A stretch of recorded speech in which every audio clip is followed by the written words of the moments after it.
coffee and confusion reigns around here. Jonathan MLH, how are you, buddy? Oh, good coffee.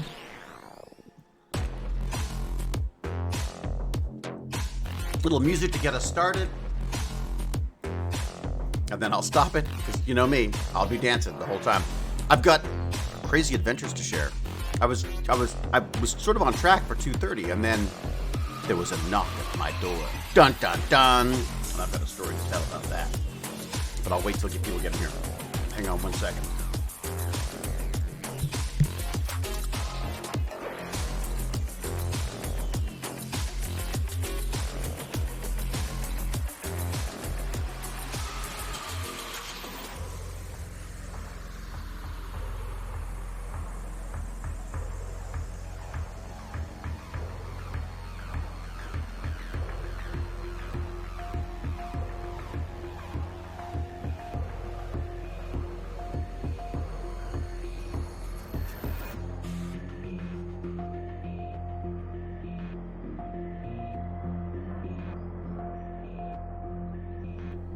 Hello, Jack Jasra, and Gopher Fluffernut, and Wolfpup, and Vibepup Fairy, and Novus Julius. Hail, Hewlett. Professor Tarjay here. We talked on Salty Nerd. Happy to help with any fusion questions here. Very good. Thank you. David, thank you for helping Corey get to that 100K on YouTube. Kendra, did they get to 100K? Did they get there?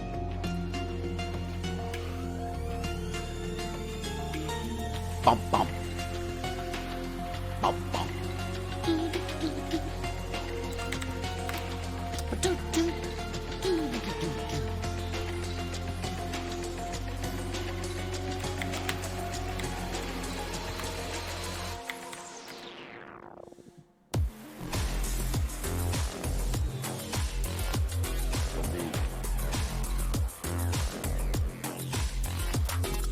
What, 127,000 subscribers? Holy crap! That's amazing!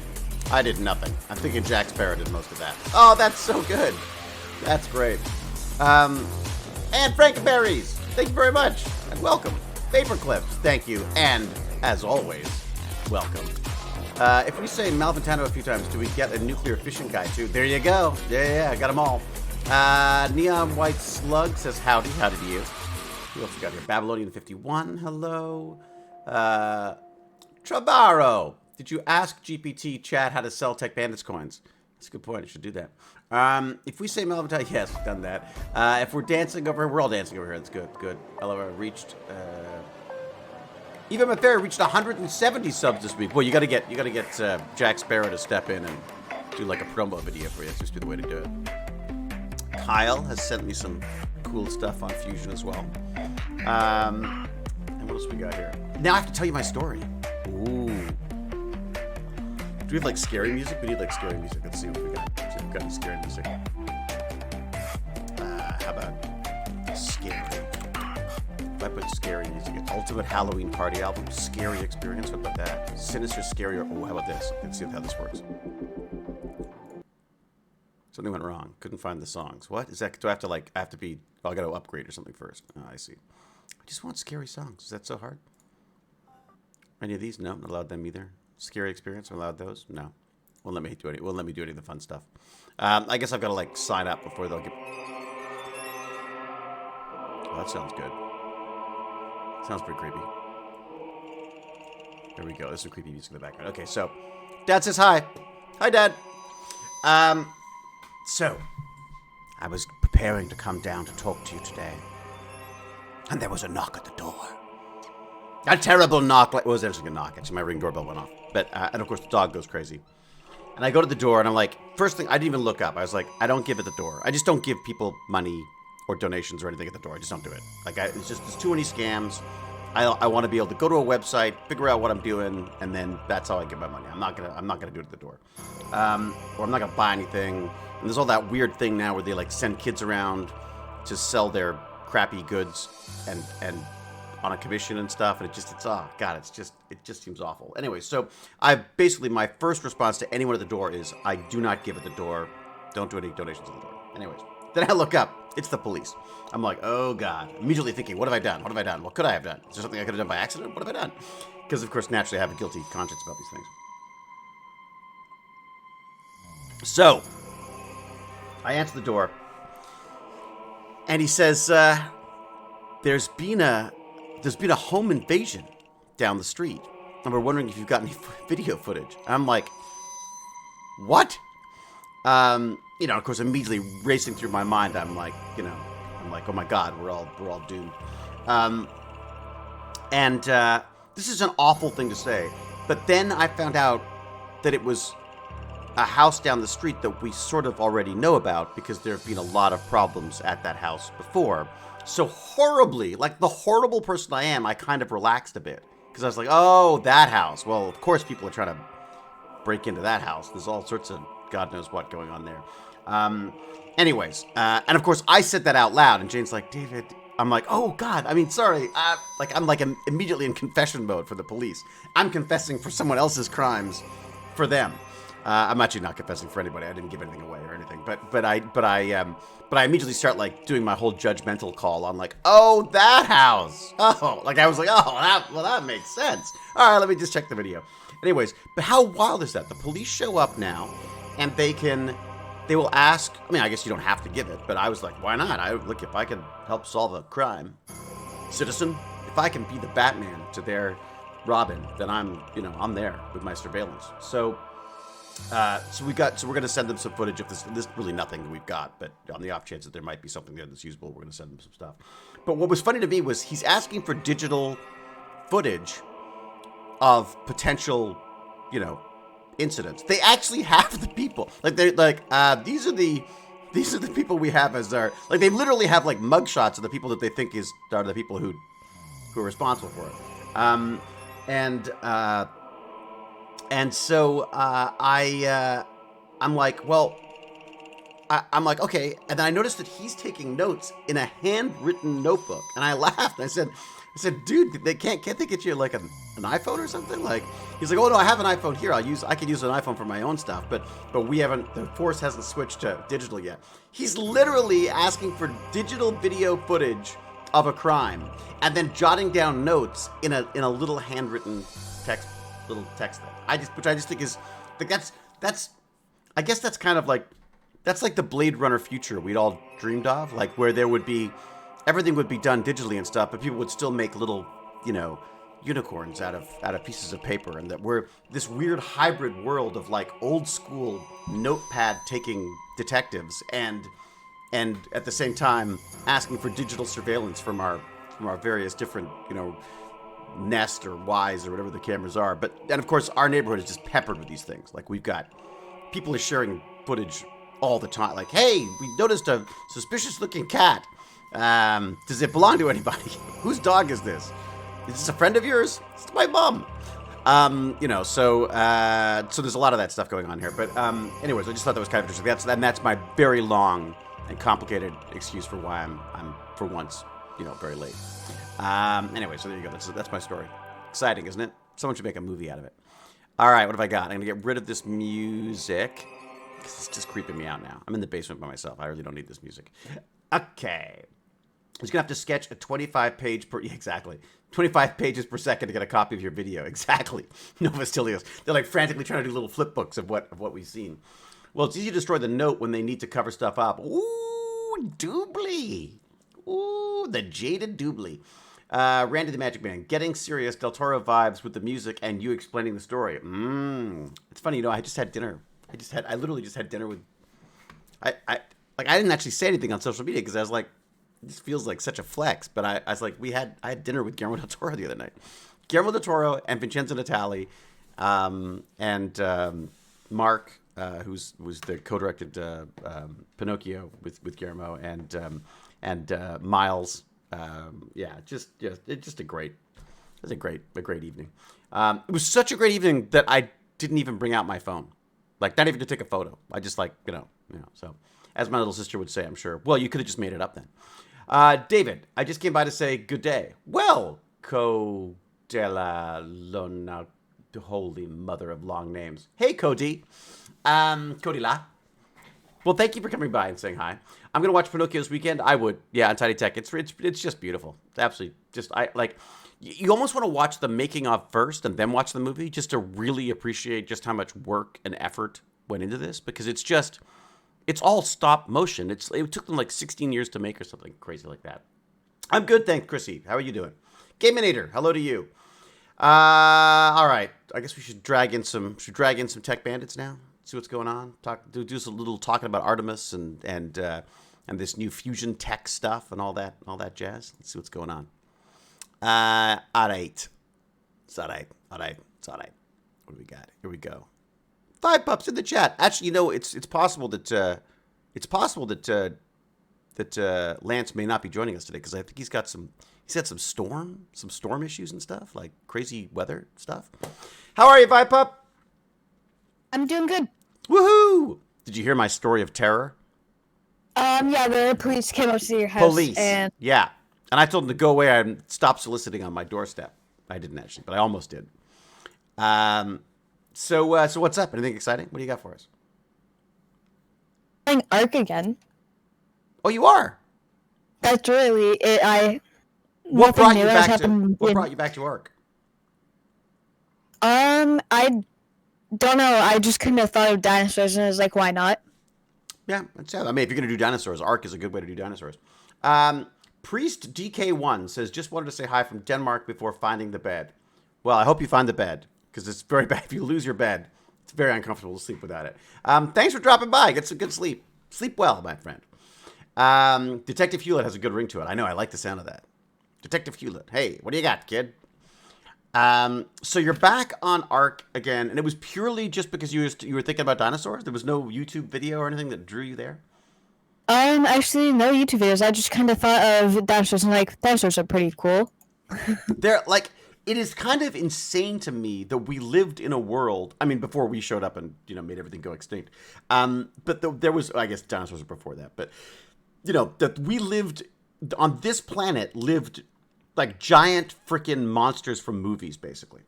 And then somehow we lived longer than, like... Well, I guess, what is the theory is that we were like little rodenty little monkeys or something that hid underground while the asteroids were raining down or something. I mean, I don't know. I'm not sure exactly how they figure out that we skipped that. But yeah, somehow mammals, I guess, made it through. Or some mammals made it through, and then we evolved from there. Which I'm reading this amazing book right now, which you're probably not going to find interesting now, but maybe in like 5 years' time you might find interesting. Called Sapiens, and it's all about like the history of humans, like how we. And I don't really like history books. I like technology. I like future books. I don't like looking back. I like looking forward. But this is fascinating because it sort of talks about how every continent we showed up on. Every freaking continent we showed up on, we killed every single large animal that was there. Like, literally, we are like the cause of every extinction level event for these creatures. We just don't like big animals. They're scary. Well, no, they're delicious. That's the problem, I think. They're big and delicious. So we're like, I want to get one of them dodo steaks. Or, mammal. I'll take some mammal ribs. You know what I mean? Are we mammals? Oh, we are, yeah. Oh, mammoth. Did I say mammals? I meant mammoth. Mammoth steaks. Yes, sorry. Yeah, I heard mammal. No, you heard that because you're thinking about eating humans again. Yeah. That whole that we're back to that again. That's what the problem. How do we keep making it back to eating humans? Yeah, what's the term called again? I've blanked on it for some reason. Cannibalism? That's it, cannibalism. Good man. Yeah, for some reason we always come back to cannibalism. And I can't even say it properly. So, all right, we've only been around for like 250,000 years max. I know, it's crazy. It's crazy. Like we're like the newbies. We're like newbies on the planet, but we show up. But we've accomplished more. It depends when you ask me. Some days I go, wow, what mankind has done is extraordinary. Humankind, I guess, probably what I'm putting it. But and then other times I'm like, what have we done other than really make a mess? What do you think of, like, when you think of the great things that humans have done? What do you think of? We put a man on the moon. Yeah, and then left a bunch of trash there. Yeah, but we are the first thing to make it out of our like area. Yeah, no, I mean, I think we've achieved amazing things, but they're amazing things for mankind, not for like from a planetary standpoint. I feel like we need to evolve to a point where we can be useful to planets as opposed to just like tearing everything we need from them. If that makes sense. Does that make sense? I think that's how it's always gonna be, though. You think so? Yeah. Well, it's one of the reasons why I wanted to talk about fusion today. This whole new fusion thing. Have you heard about this? There's like this big, like the Department of Energy is going to be making an announcement, a big announcement today, and how they can take something that's so absolutely cool and make it the most boring press release I've ever seen. I don't know, but you know, the only fun part was when the scientist starts talking at the end. But all these politicians have to get up first and talk about stuff, and it's just kind of whatever. Anyways, but I guess you need them because they're the ones who are paying for everything. But the basic idea, you know, the difference between like fusion and fission and all that kind of stuff. I do not. Well, so you want to blow stuff up. You split the atom, and a huge amount of energy is released, and it causes radioactive material, and you know, and it blows stuff up really well. And we've learned how to contain that and use that to power things, you know, like Malventano's submarines and things. Exactly. So we got that down, but nobody likes that anymore because we've had too many accidents, and also I'm assuming that. You know, and people are just worried about they're very worried about this whole kind of radioactive waste that gets left behind that just doesn't, you know, that won't stop being dangerous for, you know, thousands, sometimes hundreds of thousands of years, right? So, so they're like, well, what about this power that's the thing that's powering the sun is called fusion, and fusion is the absolute opposite, where you slam protons together. I think it's protons. And by doing that, with like the sun does it because it's massive, and the force of gravity and its massive size forces these things together. When you force them together, they create new particles, and the creation of those new particles creates these massive amounts of energy. But it doesn't create all this horrible radioactive waste. Although I say that, I think there's in our attempts to create energy out of that, I'm sure there's going to be some kind of waste of some sort. I'm sure because they're using like tritium and stuff, which is this form of hydrogen which you can basically only find in old spent nuclear reactors and stuff. But they're working on it. Point being is they've been experimenting with this for like 80 freaking years or something, and in the last like I don't know 6 months, they've managed to put less energy into making it make energy than the energy that it produces. So up until now, we've been using a ton of energy, and it hasn't made as much energy. So it's just a waste of energy, basically. Now, for the first time ever, and it's not a lot, but it's made a tiny amount more energy than we put in to make that energy. Because it's so complicated. It's so cool, though. Like, get this as a crazy idea. Giant magnets spin plasma around a little like donut, well, weird shaped, like a cruller type donut. They whip it around and then use lasers to smash together protons within that cloud or whatever it is, or this. I'm not exactly sure how it works, but point being is they're the coolest looking things, and they use plasma and lasers, and by smashing them together, they can create energy, which we can now use. Well, hopefully in the next 20, 30 years, we'll be able to use it for actually generating power. And the hope is that basically with a glass of water, you can achieve the same amount of energy as a barrel of oil, is the idea. But a whole bunch of stuff came up that I hadn't thought of with fusion. And one of the big ones, which makes me think we should also be back to using our nuclear power plants, is like there's a way of taking water from the ocean, desalinizing, like taking all the salt out of it and making it drinkable water, right? Like think about what that would do. Like if you could you've got basically, for the time being, like limitless amounts of water in the ocean, almost infinite amount of water based on how many humans there are. We're literally drowning in it. Take that water and, through an electrical process, you zap out all of the salt leaving just fresh, drinkable, wonderful water that can be used for making farmland and agriculture and for drinking and all this kind of stuff. Imagine what really cheap, abundant energy would allow you to do. How much better the planet would be with cheap, abundant, non-polluting energy. Like that, if this is as cool as it seems to be, it's almost as big to me. Well, it's as big to me as like, the computer revolution or when we first discovered nuclear power and first thing we did was blow each other up. But, I mean, that's the thing I like about this is it can't be, it's not a bomb. You can't make a bomb out of it because if it gets out of control, it automatically shuts itself down because as soon as it gets out of control, it no longer has the energy needed to press those particles together. So it just stops working, which is kind of cool. As opposed to, as you know, with nuclear energy, when if it melts down, you're kind of screwed for a long time, right? So we don't know that yet, David. What don't we know? What don't we know? I'm not saying any of this works or anything. I'm just saying that if it works the way that they're talking about, that potentially, probably not in my lifetime, but potentially we will get to a point where humans will have a cheap, renewable. I guess it's renewable. We got a cheap, non-polluting source of energy that could literally change the face of the planet, right? Oh, you want to hear something else neat about it? Some of the stuff they need, some of the materials that they would ideally use for this process, you know where they are? What is it? On the freaking moon. Oh, wow. They're on the moon. They're saying they could sift through some sand on the moon and pull out the stuff they need to do this fusion. So I'm thinking, I guess that's what they're going to do on the moon? Do you think I guess it's probably too complicated for them to actually do this on the moon. Maybe they're just going to try to transport stuff back to Earth.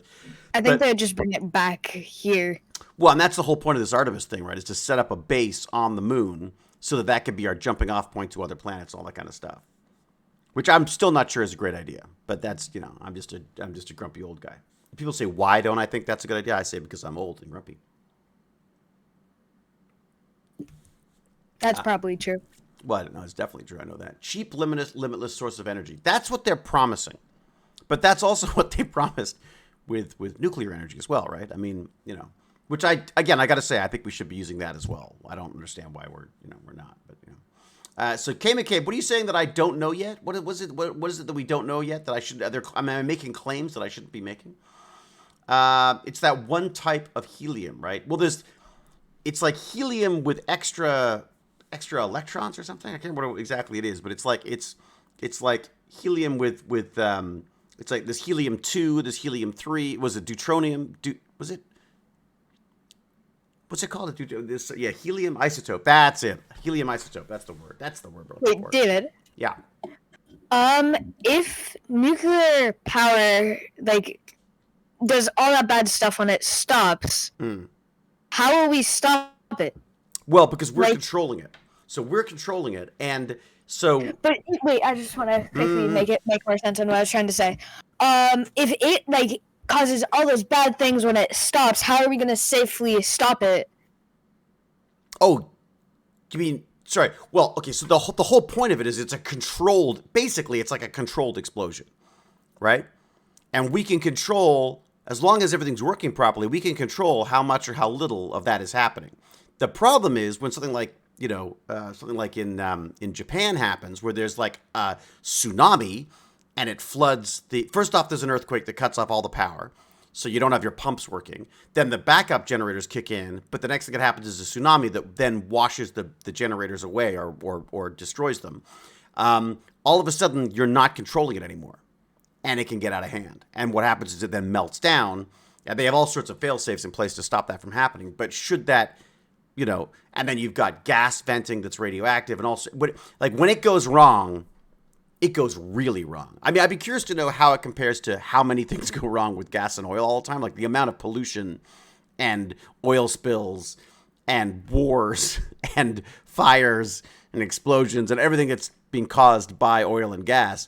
I'd be I'd be interested to sort of know how is there a way of stacking that up. The difference, of course, is that radioactivity lasts for a much, much longer period of time. Although, that doesn't help much if the planet's covered in oil-covered birds and things, right? So yeah, basically the idea is that as long as it's working properly, it's a very safe, very powerful source of energy that we should probably be using. The problem is when, us idiot humans have wars around nuclear power plants, like what's happening in Ukraine right now, or we don't think to design them to properly withstand.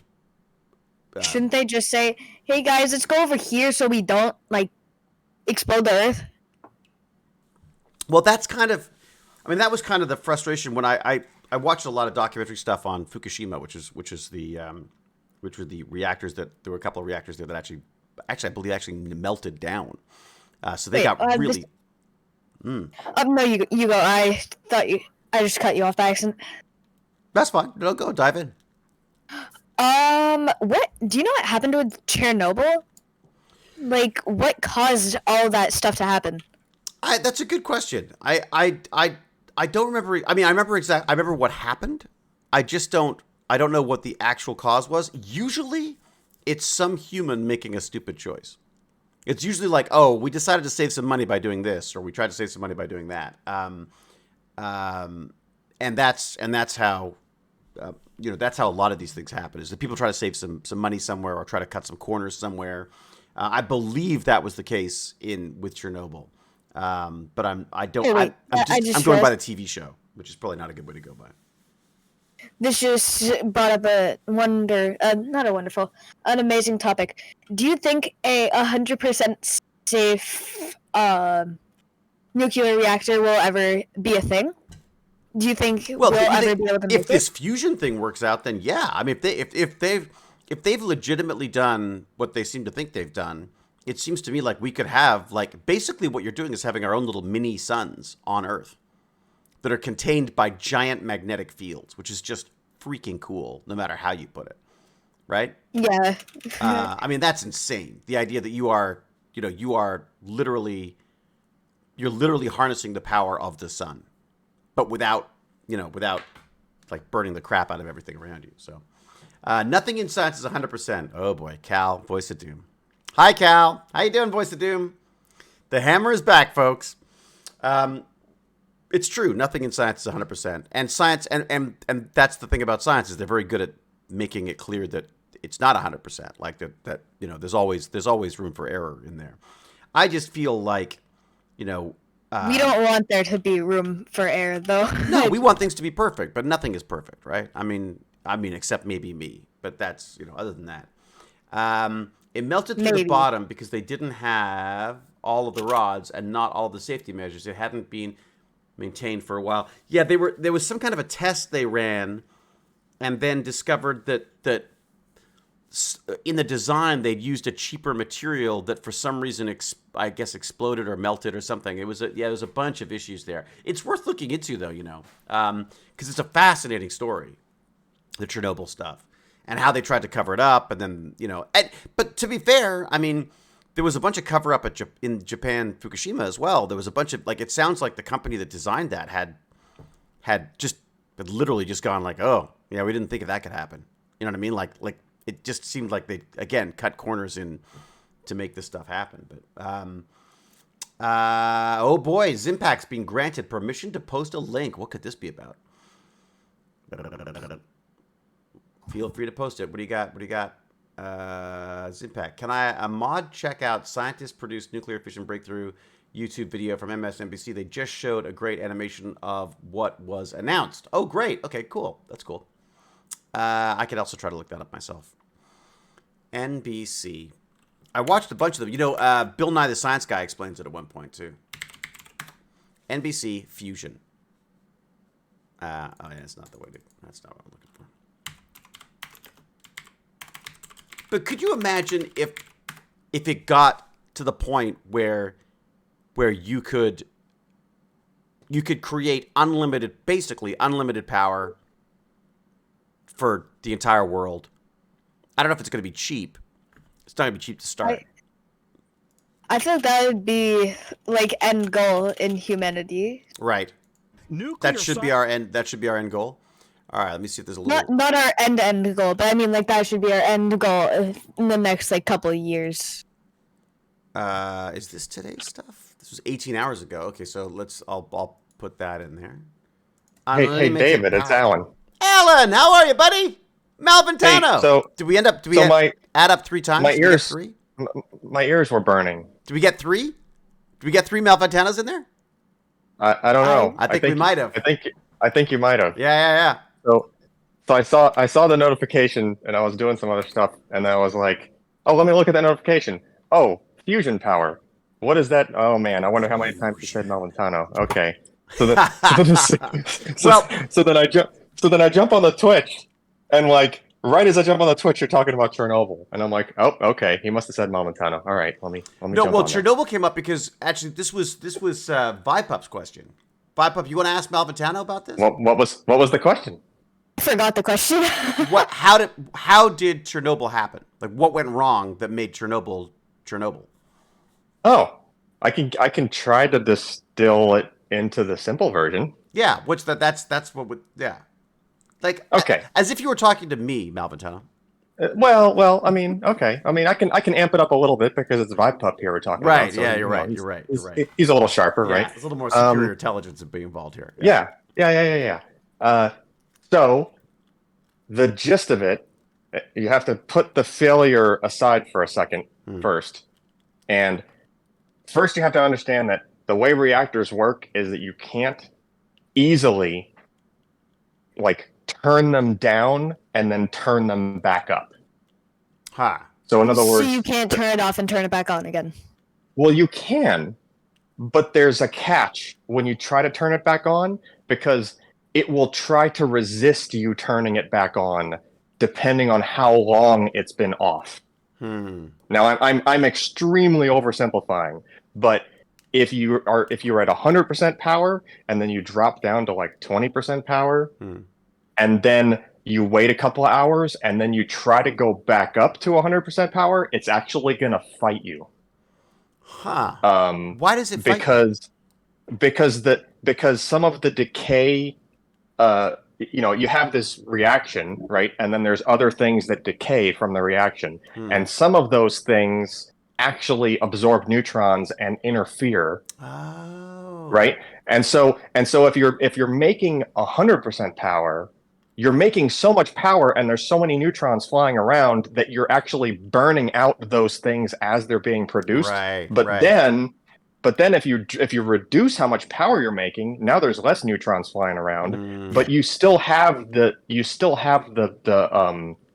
decay into those other things. Right. From when you were just previously making a bunch of them because you were at 100% power, but you don't have all the neutrons to burn them out. Right. So you're creating the same sort of, for want of a better word, off-gassing, and then you stop creating the fire to burn all that stuff away. It's kind of, yeah. That's kind of the concept. So, okay, so now that we have that groundwork out of the way, the people operating the reactor were trying to do a test where they had to reduce power and then try to raise it. And they weren't fully thinking through that while they were trying to raise power back up, they couldn't because this other thing was getting in the way. Right? And so they kept pulling the rods higher and higher. Wasn't there some cheap material or something, or they used a different material? Is there some kind of material in the rods or something that they used? Okay, so that was the other thing that led to the actual like drastic event at the end. It wasn't that it was cheap. It's that the material at the bottom of the rods were graphite tipped. Right. So they did that to help them try to start the reactor up because so the fuel in the reactor from the Russians was not as enriched as it wasn't like perfect enrichment. It was like not, you have to like to get critical mass. It's kind of tricky, right? You have to have so much fuel of such a purity in such a small space, right? So in order to help them start the reactor, they had like the bottom few inches of each rod was graphite, and graphite would actually help it would do the opposite of what the rod does. The rod is there to slow the reaction down, but the bottom few inches of it was actually to help speed the reaction up. Right, like a match head. Because it would kind of like a match. That's a good way to think about it, like a match head. So they put themselves in this predicament where they pulled the rods all the way up, right? Oh, And they still couldn't make more power because all of these, we just call them poisons, the byproducts of the fission that were interfering with, that were absorbing all these neutrons that they were trying to, increase the power back up. So not realizing this, the operators just pulled the rods all the way to the top, and now you basically have a car that the engine is not started, but you have the pedal to the floor. Oh. Right? So what happens when you turn the key, right? You're immediately going to like rev the engine all the way up, right? So there's at this point the reactor is just waiting for any little, the throttle is already wide open. It's just that you're just waiting for a tiny little extra bit of gas. Right. Right? And so when they finally decided, well, we can't make any more power, like let's, when the operators finally dawned on them that like, well, this is a bad position to be in, maybe we should put the rods back in. Right? Right. Well, when they did that, the first, there's in a reactor, there's actually like, if you had like a 3D way to look at it and see like, okay, where is the reaction actually happening? Right? It's like more towards the middle. Right. Roughly. Right. Right? Well, the rods are all the way at the top. So the middle, there's no rods. The bottom of the rods isn't even in that area right now. Right. So what happens when they start to move the rods back in? The first thing to enter that area where the fission's actually happening is that match head. is the match head. Yep. So when that happened, then you're talking like, they call this prompt criticality. It's as close as a reactor plant can get to a bomb. Right. It's, everything is increasing so fast and you're making heat so quickly in such a small area, because realize where this would have happened would have been right around where the match head is. Right. So you're talking just a few inches of space. And this thing was making, hundreds of like megawatts and terawatts like instantaneously worth of power. Right. And it's just not designed to contain that kind of without. No, it's not. And like, so that's the point where, isn't that a design flaw? Like, shouldn't that, or is it's just never supposed to get to that point ever? No, it's procedurally, you're never supposed to let yourself get to that point. Right. Okay. Right. Part of the design is the procedures and the hope that everybody will properly follow them. Right. And that was not happening, at least for that piece of it. Right. And so everything got hot so fast that basically, everything flashes to steam. You make immense amounts of pressure instantly. Right. And then all at the same time, now you've made so much heat right where the match head is, because remember, now that you have rods that are on their way in, and you've made basically molten all of the things happens right where the match head is, right? Yeah. So now it just all bets are off, right? It literally blows the lid off the reactor, and it did that, right? Like it actually, didn't it hurl the rods out of the reactor and stuff and into the air? The entire top of the vessel came off. I just need to quickly ask again, when you are talking about rods, are you talking about like metal rods, or are you talking about like the cartoon like nuclear rods? You mean like the Homer Simpson rods that he takes home at the back of his suitcase? Oh, okay. Yeah. Are you talking about like metal rods or those type of? These are the opposite of what you would think from The Simpsons. These do not glow green, right?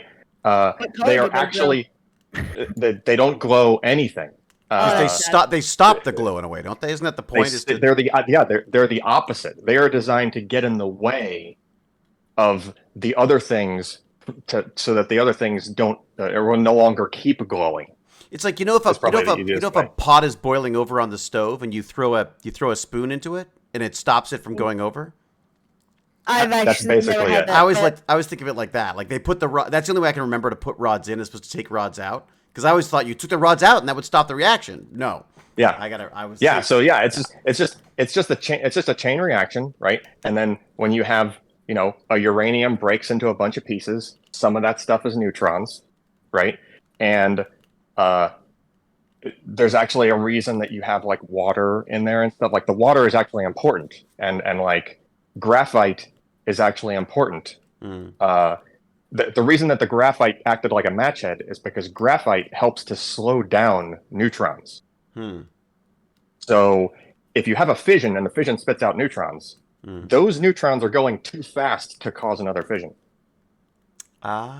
Think about a bowling ball. That's your uranium, and the neutron is like a ping pong ball, right? What happens if you throw a ping pong ball really fast at a bowling ball? It's bouncing back. What does it do? It just bounces right off. Yeah. Exactly. That's what happens. It's going too fast to cause the fission. It has to be absorbed to cause the fission, right? You have to add a neutron to the uranium to make it unstable and to cause it to have a fission, right? So when you hear the term moderation, like a water moderated reactor, the moderator is the thing slowing down the neutrons. Right. So the water isn't just cooling it; it's also working on the reaction itself.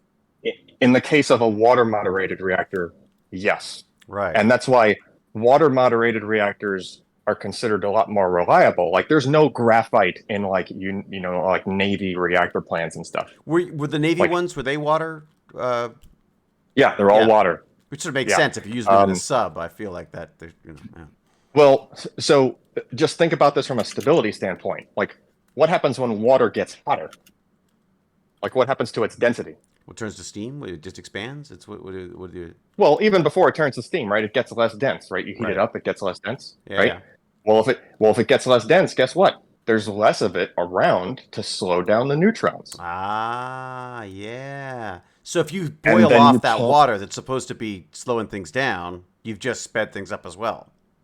Well, no. I mean, if you boil it off, like it'll slow itself down. Right? Because now you're no longer. You need a lot of density worth of water to slow down the neutrons so that you can keep the reaction going. Right. So if all heck breaks loose and all of a sudden things get hotter than they're supposed to, well, now all the neutrons are just bouncing off of the uraniums and they're not causing any more fission. So there's nothing to burn off all the poisons.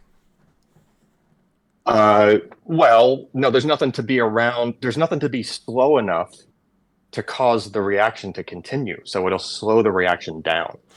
But so in a way, the danger the hotter the water this... gets. Yeah, the hotter the water gets, the slower the reactor will go for a water moderated reactor. Now the match head, graphite is a similar density to water as far as neutrons is concerned. So your match heads at the bottom of the rods were made out of graphite. So they stuck a thing in the way of the neutrons that was slowing them down and causing more reaction, and then the whole thing went up. And the reason why they did this is because they didn't understand their own reactor. There was a lot of... They didn't fully comprehend what was going on with the what's called the poisons, the byproducts of the fission that were getting in the way of the neutrons. Remember that great scene in Chernobyl where he goes through and he does the little chart of what and the big card on that chart, or at least the one that was doing most of the heavy lifting for what caused the problem, was xenon. Right. So xenon is one of the things that decays from uranium if you split a uranium atom in half, right? And so one of the byproducts is xenon. Xenon absorbs neutrons, right? So, but it takes xenon a while to get there because xenon doesn't come directly from the uranium. Xenon comes from something else. Jesus, wow. It's like, there's it's a whole rabbit hole. Like this is why. Okay, so in a nutshell, basically they tried to shut it down and start it up, and they had their foot on the gas when they basically hit the match, and it blew a gasket. Yeah. The whole. If you're operating a like those rods should have never gone that high. Right. And there's procedures in place for anybody that's trying to run a reactor like that. Usually there's requirements where if you shut the reactor off, you have to wait a certain amount of time before you even attempt to start it back up. And they didn't want to. The director was in a hurry to prove something to somebody or something. Yes, because they had to do that. They were trying to do those tests or whatever they were trying to show off for, or complete some whatever the maintenance was. Right, I forget the exact detail of what put them in the predicament. Right, if the system was entirely automated, wouldn't have happened. Well, I think to some degree there was some automation there, because I don't think there was a guy literally telling the rods to go all the way to the top. I think they were like ordering a certain power level. They were like, "Hey, make 20%," right? And then so I think the automated system, in trying to answer that request, ended up with the rods all the way at the top. Right? Because I don't think, I don't know. Maybe it was manual enough to where there was a guy doing it. Actually, now I think about it, the automation would have been fairly limited back then anyways, wouldn't it? I mean, it would be sort of almost mechanical automation, wouldn't it? Yeah, it would have been very... Listen, even on submarines today, the actual, like the interlocks, all of the safety systems, like the stuff that actually moves the rods in and out, like some of the pieces of that stuff might be like digital and kind of sort of electronic. Usually that stuff doesn't have a microchip in it, though. Right. Like they're very, a lot of it is like, if you want to do the equivalent of an AND gate, they would usually do it with relays. I guess it's less likely to get hacked, less likely to be affected by, some kind of a virus or something. I mean, well, it's a submarine. It's got to withstand depth charges and all sorts of other stuff. And, you don't have some motherboard and some computer act up while you're trying to control a reactor with it, right? Well, it just seems kind of crazy to me that we've got subs flying around the oceans that are powered by nuclear energy, and they're not having these problems, even though they're mobile. They're, as you say, they're potential depth charges, potential accidents, pressure, all sorts of stuff that I'm guessing these giant facilities wouldn't have to deal with. Well, so here's the difference. It's a lot more expensive for the amount of power that you get from it. It is way more expensive to build that kind of reactor. Right. Compared to, a power plant has to make a whole bunch of power, right? Like a submarine nuclear reactor is not going to be able to power that many cities. Right. Right. So if you want to do it, if you want to like make power in bulk, it's not cost effective to refine the uranium that well, to like do all the extra steps. You have to start doing these other tricks, like putting graphite on the rods, and doing these other things, right? Well, that's because is that why they're splitting them up? Is that why they're talking about splitting them up now and having these like little mini reactors? Oh, you're talking the ones where they're encapsulating the fuel inside ceramic spheres and or the liquid salt. Yeah, so all these other tricks are to be able to make it safer. Is the idea, right? Like if you have a molten salt plant and you're cooling it with molten salt, well, if that gets hot, like it's not going to get so hot that the water flashes to steam because there's no water. Right.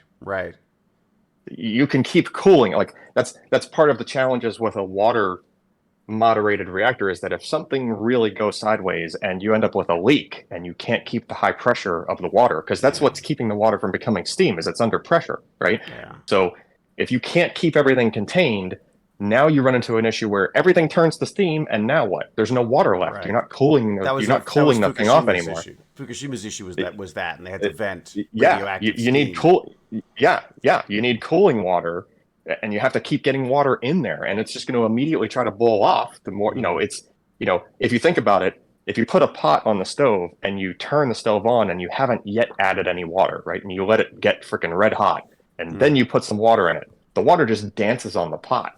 Right. Yeah. So that's what it's like trying to get a reactor under control. Like it's a very hot hunk of metal, right? Even if you run a reactor at 100% for like a day, and then you shut it off, you put the rods all the way in, the reaction is stopped, right? You're still making like 10% power for the next like few hours. Wow. because just from the decay of all the things that you just made. Right. It's that powerful. There's still energy to be released from the other, like you're not done with the power, right? So as safe as it may be, you still have some amount of power and heat production that you have to be able to cool. You know, even if all heck breaks loose and you're like, oh, shut it all off. Well, unless you're prepared to wait a couple of days, there's no such thing as just shut it off completely. Right. It's not as simple as just Right. it doesn't just stop. You got to like that's got to Yeah. be like part of the slowdown's got to be integrated. There's into your still plan. some heat. Yeah, Right. yeah. Even though it's literally just a hunk of metal at that point, and you're not telling it to do anything, and there's no neutrons, there's still decay going on. And it seems like that's where it all goes wrong too. Like it seems like it always seems to go wrong at that stage where they've turned it off. Well, right, because usually what happens, like with Fukushima or other reactor plants, there's the cooling is usually designed to be powered by the reactor itself. Right? Like you need a lot of power worth of like pumps and other stuff, right? So you'll have like emergency infrastructure around the thing to be able to handle cooling, you know, say 10% of its maximum. Right. But that's still a decent amount of power compared to, you know, unless you just happen to have another reactor right next door, right? That's a lot of power. Fukushima did have, which is funny. Which they did, yeah. So which is somewhat, you know, that's somewhat of a benefit that they did have reactors, but I'm pretty sure they ended up shutting them all off because they were worried. Well, I don't know exactly what they did, but they flooded the biggest issue they had was because they had the earthquake first, which cut off the power, and then they had a tsunami that then basically washed away the generators that they had. So right, so that's the pickle that you're in. Is like, okay, you have all this heat you're still making, you need to do something with it. Yeah. Right. And I remember something about like when they, you know, that venting thing was like, it was either you vent or you end up with something much worse happening. It was going to explode. They were saying that if they hadn't, in fact, they ordered a vent. They ordered it to be vented. Like the prime minister ordered it to be vented. And then the company went, okay. And then like 3 days went by because they're like, we don't know how to do that. I don't know how to vent it. Like we know it needs to be vented, but we don't know how to do it manually. So, right. Yeah. You know, that sounds like always. I think Cal put it best when she said science isn't 100%. It's always a bunch of little things adding up to a problem. It's never like, rarely is it one clear answer to something. It always seems to be like a series of like political and budgetary and technology all mixed together that causes a disaster. You know? Yeah, and you got to realize there's different. The wrong type of people will sensationalize what venting actually meant. Right. Like, you know, they weren't spraying uranium into the air. Right. Like it was radioactive, but what kind of radioactive was it? Right. That actually matters. Like, and if you blow that sucker up, it's going to be a lot more than just the vented gas. I mean, again, neither of them are ideal. But there's actually different, you know, depending on what the actual compound is, determines how dangerous it is and for how long it's dangerous. Like for example, the water that passes through the reactor, when it comes out the other end, some of the water is radioactive. Right. That's the heavy water they talk about? Is that the? No, that's different. It's like because it's temporarily excited because you just hit water with a bunch of neutrons. Right. If you hit water with a bunch of neutrons, the oxygen in the water will turn into nitrogen-16. It gains a neutron. Right. Basically, you turn some of the oxygen into nitrogen, and then it's unstable at that state. So what happens is after a few seconds, like you can look up the half-life of nitrogen-16. I don't know what it is, but it's pretty short. Right? Oh, so you don't have to like store that to get rid of it or anything. It's like it. No. Like within minutes, like if you just like, you know, I mean, it just decays back down to oxygen. Right. Basically, right? And then it gives off a gamma or whatever the heck it gives off when it does it, like a neutron. I forget exactly how the reaction works. It's been a number of years, right? But years? Yeah, it's been a few years. But what about? But the idea is like, so like technically that is radioactive, right? But how dangerous actually is it, right? Because if you give it 10 minutes, it's just water again. So you see what I mean? Like yes, it gained some energy. It had to get rid of it somehow. That'll happen soon, right? So it really depends on what the stuff is. Now, there's all kinds of really nasty things that they could vent, but chances are, like most of these reactor plants have basically pure water cooling them. So 7.1 seconds, according to Jonathan MLH, is the half-life of, what did you call it? Of nitrogen-16? Nitrogen-16? Yeah. Okay, so there you go. And typically you would consider that after 5 half-lives, it's basically like gone. Right. Because a half-life is like, 0.637 or whatever times it is remaining. Whereas right? the So a half-life is, on the spent fuel and stuff is thousands of years. yeah, exactly. And the kind of energy that's given off by that is much higher energy, like the particles that are emitted. Like you and I went to that museum and we saw the alphas and the gammas and the betas in that at the science center, The right? science center, or as we call it, Plague Central. Yes, exactly. Yes. We won't go into what happened there. We decided that's where we all got COVID. That's what we decided. Yeah. I mean, pretty much. Yeah. I mean, short of licking the exhibits, I don't think we could have done a better job of getting ourselves sick there. Yeah. I mean, we knew as soon as we walked into the entrance, we knew that's where we were going to get COVID. Yeah. So there's just kids. At least everywhere. we knew. Yeah, it's horrible. Yeah, horrible. Children everywhere. No, it was a lot of fun, and it's one of those museums that you just keep finding other sections that you're like, oh man, we should have gone here first. Like there was just so many different sections I didn't even know existed. Next time I'm going with a map. Next time I'm actually going to look at the map. Maybe is a better way of putting it. Well, half the time I had to stop you from pushing buttons that you weren't supposed to be pushing. No, you're supposed to push buttons all the time. That's the whole point. Push all the buttons. Listen, we were in an area with like some industrial lift, and you were like about to hit a button, and I had to stop you. I say if the buttons are there, they're meant to be pressed. Okay, talk to me about fusion. That was not an exhibit. Talk to me about fusion. So fusion, the opposite of fission. Instead of splitting the stuff apart, we hurl basically protons at each other. Is that? You need enough particles in a contained enough high pressure area with a high enough temperature for them to fuse. And the only way they've been able to do this so far is by containing it in a giant frickin' magnetic donut. Yeah. Which is just so cool. Like, first off, it's plasma, which is just cool. I mean, you can't.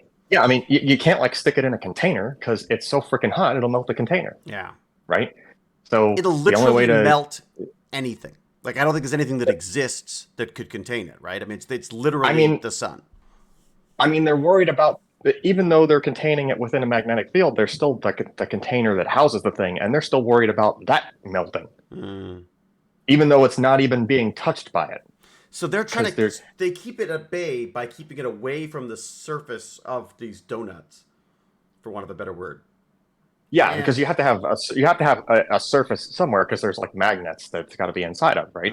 So you have to like house the magnets, and you have to have something in between like the magnets and where the plasma is, right? But like the plasma itself has so much energy to it that it's radiating so much heat that like you have to worry about cooling the walls that it's sitting inside of, even though it's like a couple of feet away, but it's still like too close, right?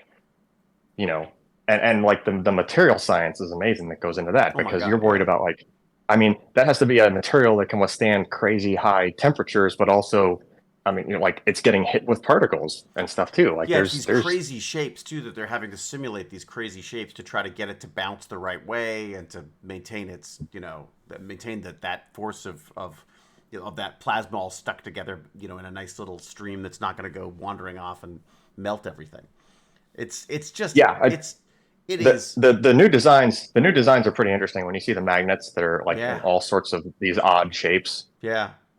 It's all about like how stable can you make the plasma, and how easy is it to contain it, right? And they're all being designed as we get better at simulations, and as machine learning gets better and it starts getting smarter about how this stuff works and has more information to deal with, it's getting better and better at creating these simulations, which you can then put in different simulated housings and figure out which ones work best. So so the big breakthrough today, just to reiterate to Vibepup here, was that for the first time ever, we got a little bit more energy out than we put in, and that's huge. Basically, that is like that means it's possible, and now we got to figure out how to make it bigger.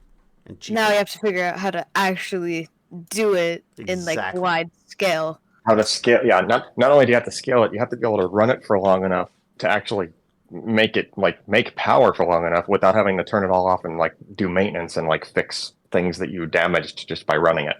China is claiming that it's got one that will be generating power in the next year or two, but it has to be shut down every 20 minutes.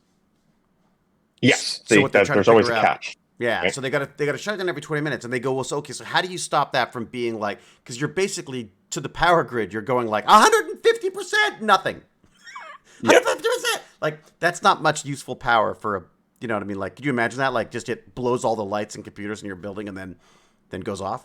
So they've come up with a system where they're trying to get, I can't remember what they used. They had an ingenious little system that would basically buffer, like they'd use the heat from the reaction to boil something or another, and then have that generating huge amounts of electricity while it was shut down, and so it was constantly sort of trading off. Like, it's just such a, as you say, it's an amazing combination of skills and talents needed to make this stuff possible.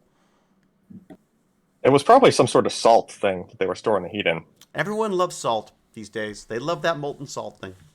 It's just a thing that's like a reasonable like thermal density.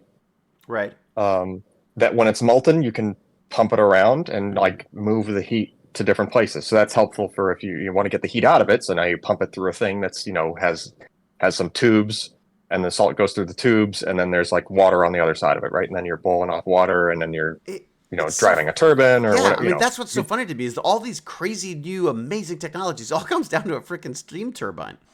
It's always like, and then it just turns a giant electric motor and it creates electricity. I'm like, what? Come on. You gotta come up with a more sci-fi zappy version of that thing.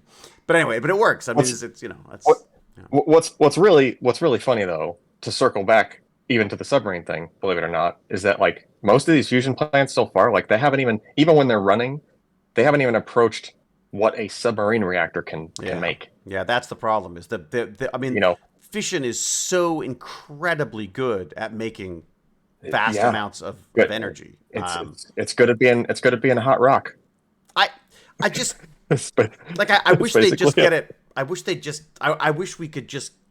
I don't know. I mean, I'd love to see a study to see what, like, compare these obviously horrendous accidents that have happened, but they're few and far between with nuclear power, as opposed to like add up all of the oil spills, add up the freaking wars, add up the explosions and the burn-offs and the mines and the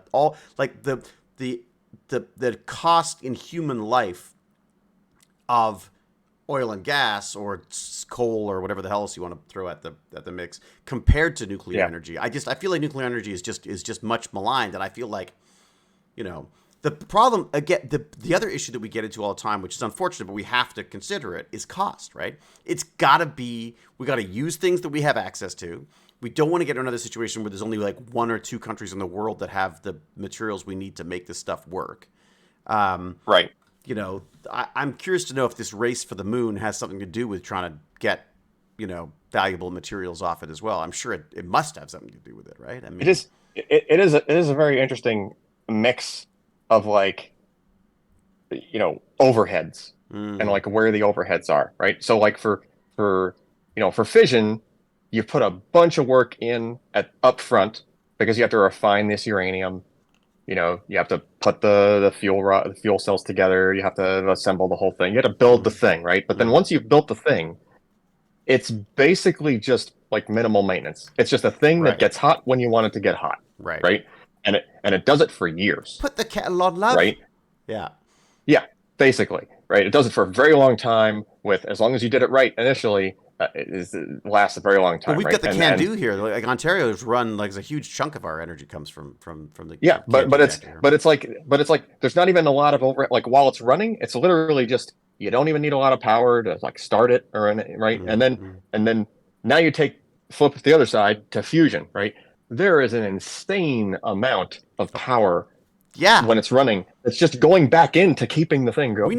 Right now, we need the nuclear to keep the nuclear. We need the fission to keep the fusion going right now. Yeah. To start up the fusion thing, you almost need a reactor plant, right? Like a regular reactor plant. Yeah. And once it's running, there's again this insane amount of like, you're only getting a net off of that, but there is an insane amount of overhead of power just going right back into the thing Right. just so that you can maintain it, right? And that's why they keep scaling it bigger and bigger, right? Because the idea is, okay, if you're getting some net little bit out of it, and it's effectively free Let's make it 100 times at that bigger and get point. 100 times as much Yeah, extra energy. Yeah. right, Exactly. exactly. Just scale by making the thing bigger, right? And hopefully you Whereas get more fission's out, getting right? smaller. I guess fission has got to a point where we're so good at it that we're now scaling it down. Would that be safe to say? Well, no, for fission, uh, it's that regulatory concerns and Well, like there's a it's really security hard. issue too, The right? You can't make a bomb out of you can't make a security. fusion bomb. Well, that's Well, I'm true. sure someone will figure it out, But but you know. but you, I mean, you can't really make a fission bomb either unless you really just operate the thing wrong.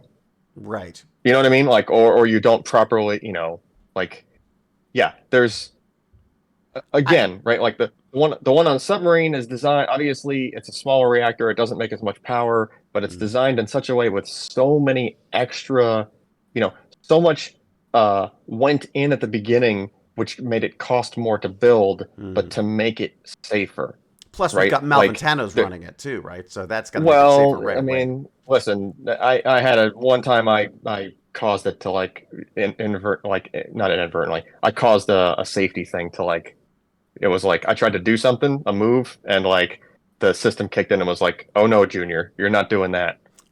You made a move and the system actually, shut you down? well, it didn't shut me down completely, but it stopped me from moving the rods out Oh, when I really? wanted to Oh, move them wow. out. Oh yeah, yeah. It was So like, it nope. and these are just all things that are built in because they're just like, no. We just Automatic systems. Yeah. well, and Um, I guess that's the other advantage to fission is it's been around for a lot longer, so we have a lot more experience with what can go wrong and can obviously oh yeah, counteract it. but even then, it was me in a room operating the thing. I was looking at the power meter while I was moving the rods up, and like I had like a guy on either side of me and an officer behind me, all looking at the same power meter, Mm, right? And we did a thing. We were in the middle of like changing how fast the cooling water was flowing. mm, And between that and between some other stuff that we just changed how fast we were going too. mm. So like there was sort of this delayed reaction where it's like, okay, in like 10 seconds from now, you may not realize this, but the power is going to try to go up more than you want it to Right. Well, because and of that's some other built into things the that, system. you know, well, no, the safety thing is to kick in case that does happen, and the people operating it didn't realize just the gravity of everything going on. So even Right. with all these, very modern, not modern, but like relatively modern and advanced procedures and all these other things, like we were following all the procedures, and yet a thing still happened that shouldn't have happened because, you know, I was I was like, okay, I have to stay under this number. I Mm. can move the rods out, but I have to stay under this power number because this is where the safety is. Okay, good. And it was basically uh, when when the colder water rushed into the reactor, which Mm. took a few seconds to get there, and we thought that part had already subsided, Mm. but it actually hadn't happened yet fully. So basically, I had a very mini version of a match head pumped into the reactor on me while Right. I was in the middle of doing something, right? And then Right. the power just tried to jump up by like an extra 5% extremely quickly. And so something Uh, in the system shuts that down for you, or it just tells you you're about to make a terrible yeah, mistake. because it did it right at the same time that I was like right at the limit. Right. So that other thing that was going on pushed me more past the limit than I was expecting it to go, and it did it Huh. very quickly and very unexpectedly, right? But you say Um, there were two other people with you. So is that something? Is that part of it as well? Like you have numerous eyes well, on everything. oh yeah, everybody has to know some minimum level of knowledge of the people that they're working next to. Hmm. For you to qualify to run the reactor, you have to, well, even for the guy that sits to the right of you is the one running the electrical plant stuff. So he Right. controls where the power is going, where the electrical power is going, right? The guy that sits on the left of you is the one that's controlling the thing called the throttles. That's controlling how fast the submarine goes. So he's Right. directly controlling how much steam is coming out, And you got to be right? in sync. Um, Everybody's got to be in sync. So if somebody's doing some major thing on any one of those three stations, the other people, for them to qualify to do that job, had to know some minimum knowledge about all the other guys because they're all interconnected, right? Like the guy that's controlling the throttles, he can cause the reactor to shut down. All he's got to do is wing those things open, Huh. right? Like At the right time, you get too much throttle and it's I see. Yeah. He can draw to and you know, and as I learned that day, the delay works in weird ways. Right, it doesn't necessarily, you know, it's not an instant thing, and if you think that it's you know, maybe 20 seconds is even enough, maybe it takes 40 seconds for all of the change to happen, and you know, this is a very, you know, there's a lot of nuance to it. But anyway, so like all that effort that goes into the reactor thing to make it super safe, and all those procedures and all those safety systems, right? I mean, heck, the submarine has a benefit that it literally sits in the ocean. So there's never an issue about getting water. Right. Yeah. Like it's not ideal. You really shouldn't pump the reactor compartment full of seawater. But if you need to, it's there. But if you need to, there are valves, which is what for that purpose. And that's what they with Fukushima as well. That's what they did. They basically set up a pump and started pumping seawater into these like the reactor as it was melting. Right. So that was right in an attempt to cool it down. Yeah. But again, not ideal. But not ideal. Yeah, because I mean that's basically, you know, I mean, well, no. It's well, I mean, there's probably strainers. I doubt they're pumping fish into them. I'm assuming that was the case. Yeah. You know, but and it's very conductive. That's a good point. Actually, Dan Watt raises a good point. Salt water is very conductive. Oh no, dude. Yeah, listen, you fill a reactor compartment full of seawater, like that's it. You're basically replacing everything in that reactor compartment. Right. When it's done. All the pumps. I mean, there's all sorts of electrical panels and stuff in that room. Like I'm assuming everything's just a write-off, right? There's not like I'm assuming those are they're done, right? I can't imagine they're going to be using them for much of anything in the next little while. I mean, it depends on. I mean, yeah, there was probably damage. Like if they got hot enough to where they would consider that it was like things were damaged. Like they literally blew the lids off a couple of them. Like so, there was a methane buildup of some sort. I think there was the issue that they had. Yeah, but it wasn't the containment. No, I don't think no. I don't think they never lost containment. Right. Yeah. There was methane that I think they were worried was going to explode. That's why they vented or something like that. Like all that, you know. And there were some radioactive. There was some radioactive material in the debris. Apparently, I don't know what that there was. Okay. There was a fascinating little thing that someone had just done on the robots of Fukushima. So they basically had shut down their robotic systems. So they had a bunch of these little robots that were designed to do cleaning and all this kind of stuff. Well, they stopped developing them, and they had to basically reimagine these things again, and were constantly building different robots that would be able to be, you know, strong enough to deal with the amount of radioactivity they were dealing with, and be able to go in and hose down the inside of these things and scrape things off. And they were also that was just on something. What was that on? I think I saw that too. What was it on? There was a special on it recently on like Frontline or something like that. One of those. Okay, one of those kind of shows. Yeah. All right. So fusion, we're a little bit away. You think it's going to be before any kind of regulatory? They're going to let us do this stuff. So well, I mean, I think the regulatory thing is probably less of an issue for fusion because less likely to get turned into a bomb. Well, no, I mean, when you shut that off, it actually is off. Yeah. In fact, even if you by accident, even if something goes wrong, I mean, I wouldn't want to be standing next to it.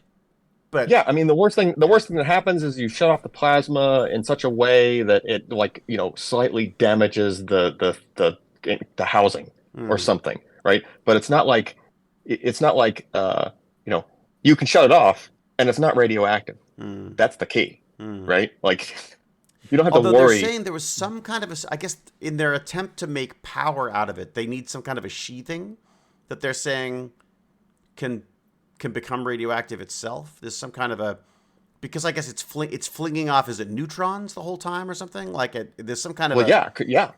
It's the same thing. It's the same thing as the water that passes through the reactor becomes, you know, radioactive. Like if you take a material and you hit it with a bunch of neutrons, you actually are making some materials become radioactive, right? Because they have to decay. That was actually a really cool part of the Science Center, was watching those where you could see where they had that. Oh yeah. They had that display that would show you. It would like.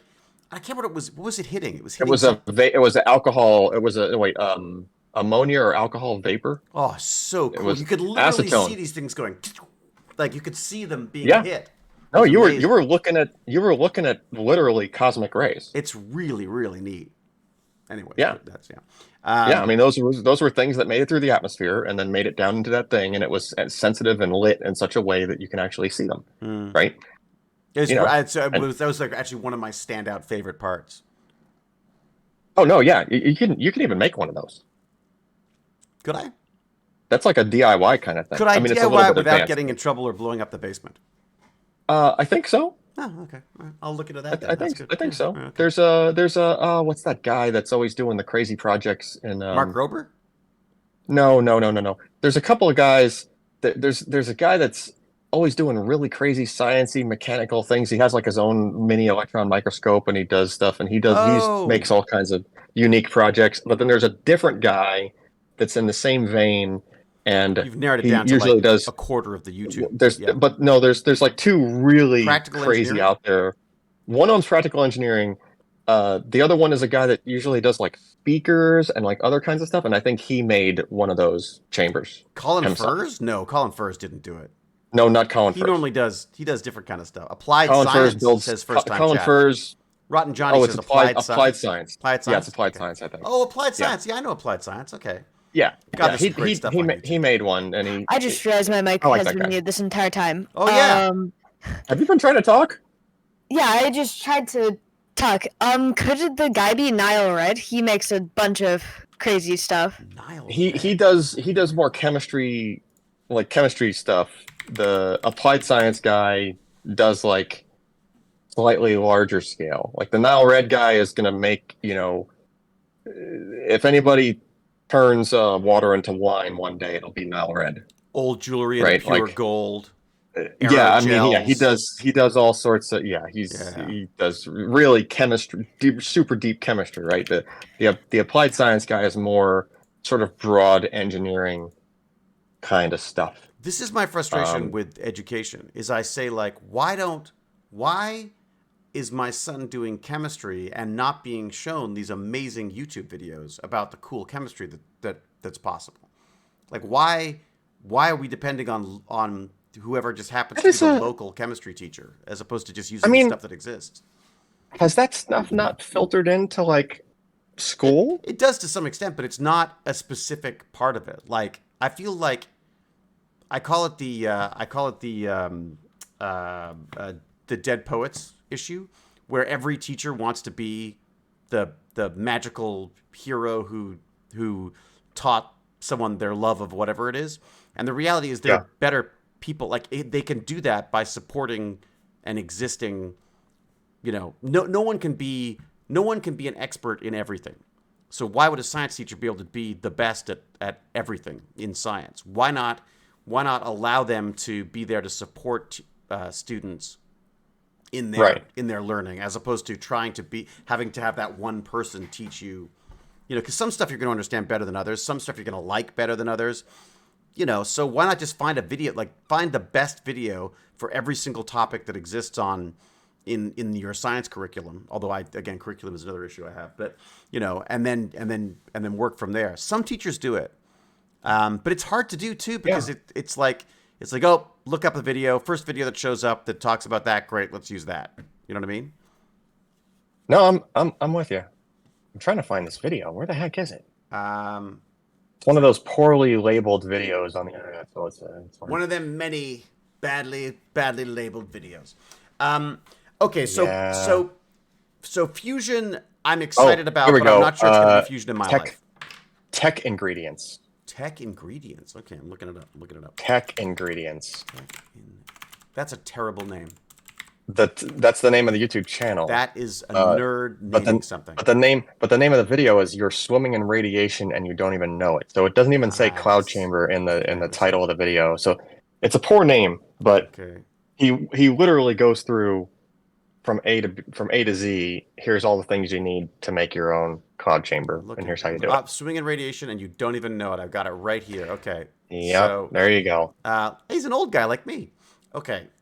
I'm going to copy this link. I'm going to put it in the chat, so people have got it too. So we didn't follow back up with Vibepup to make sure that we answered the question about Oh no, Chernobyl. you made me understand. They just tried to do everything too fast, and everything just decided not to work. A number of Beautifully things. summed up. Yes, a number They of did a things number of they done made a number badly. of poor decisions. They did them all badly. Story of my and life. Just a number and of bad decisions. and big bada boom. Okay, so now while we've got you, Alan, so we're going to the moon. That's Artemis. So Artemis has just come back from their test thing. Did you watch the Everyday Astronaut thing? I didn't. No, I haven't. Has he done one on that? Of course he has. He must have. I just saw in the news this week that it was, that was. I'm gonna blow your mind. Everyday Astronaut is going. Oh, is he going? He's going around the moon, my friend. Oh, is he going to be on the next thing? Yes. Wow. They chose him. He's welcome to it. I'm not going. I mean, I'd love to, but I don't just play a coward on television. I'm like, I just assumed that was just clickbait of some sort.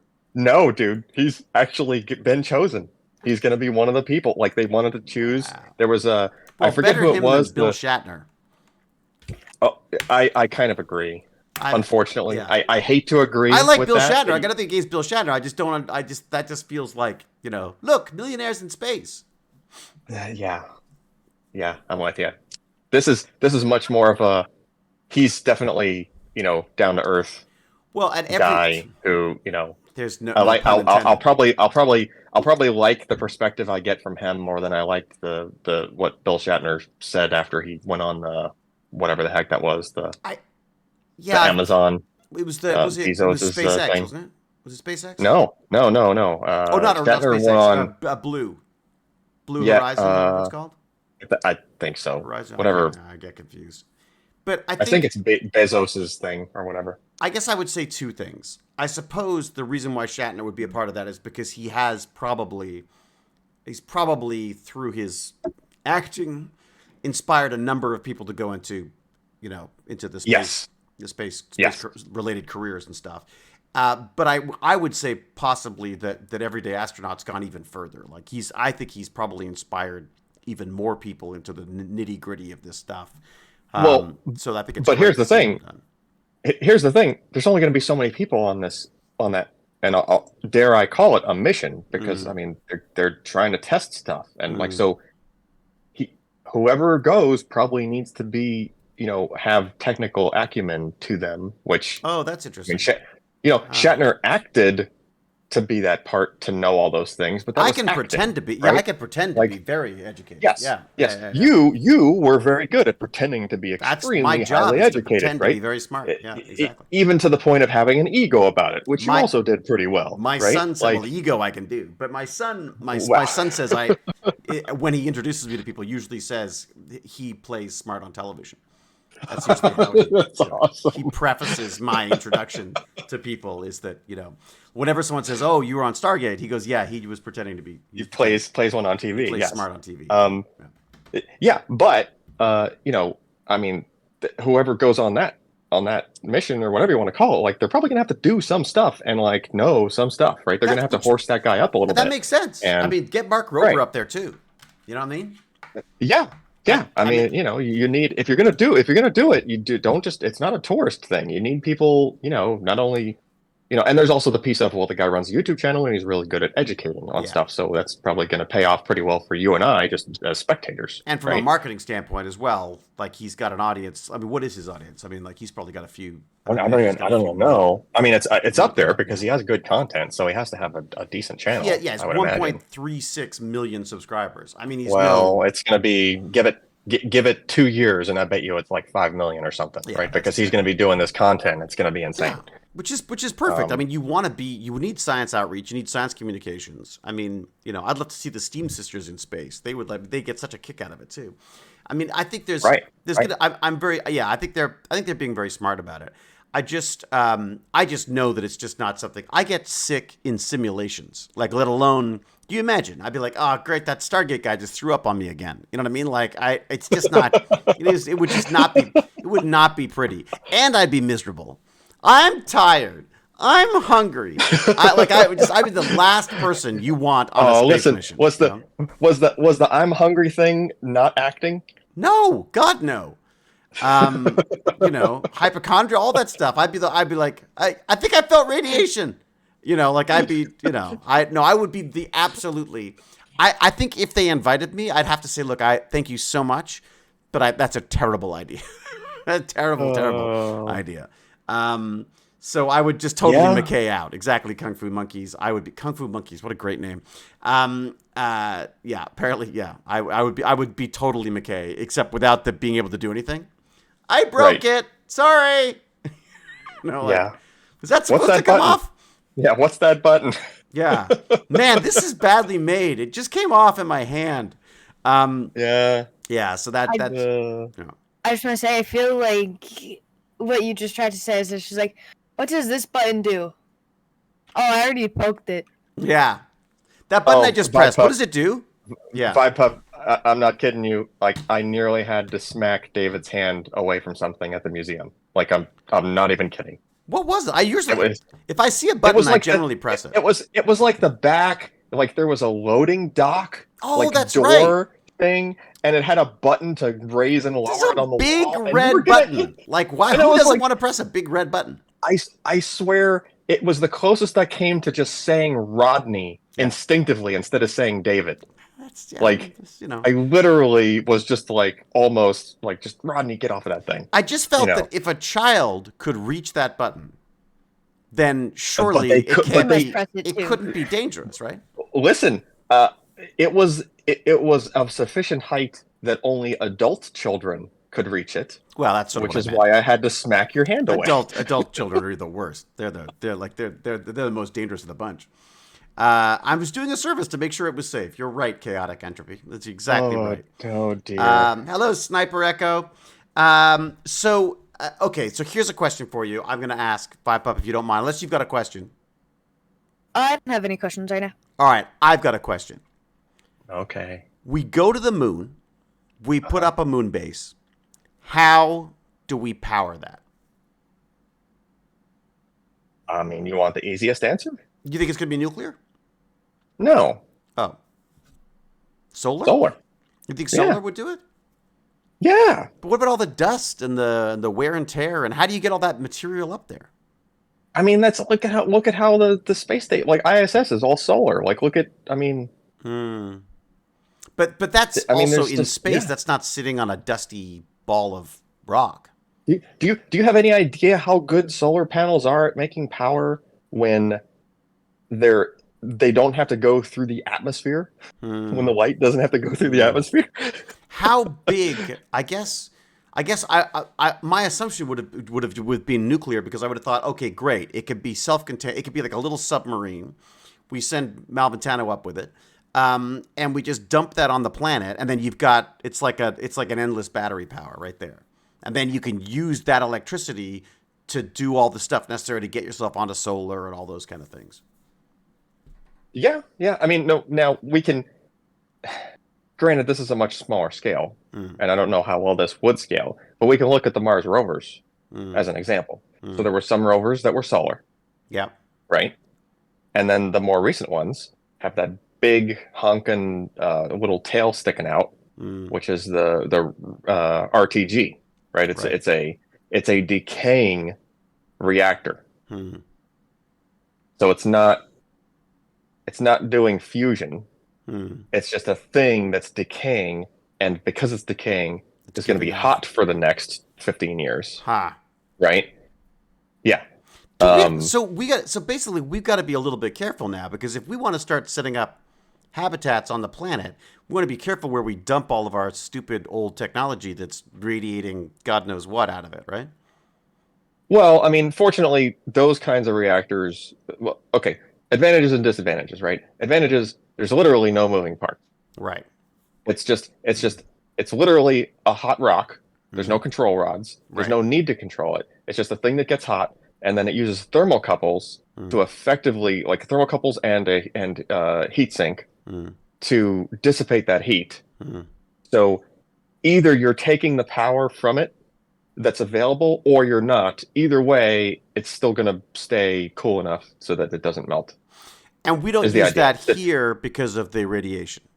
Well, no, it's very expensive to make one of those. Oh, okay. And you don't make a lot of power with it.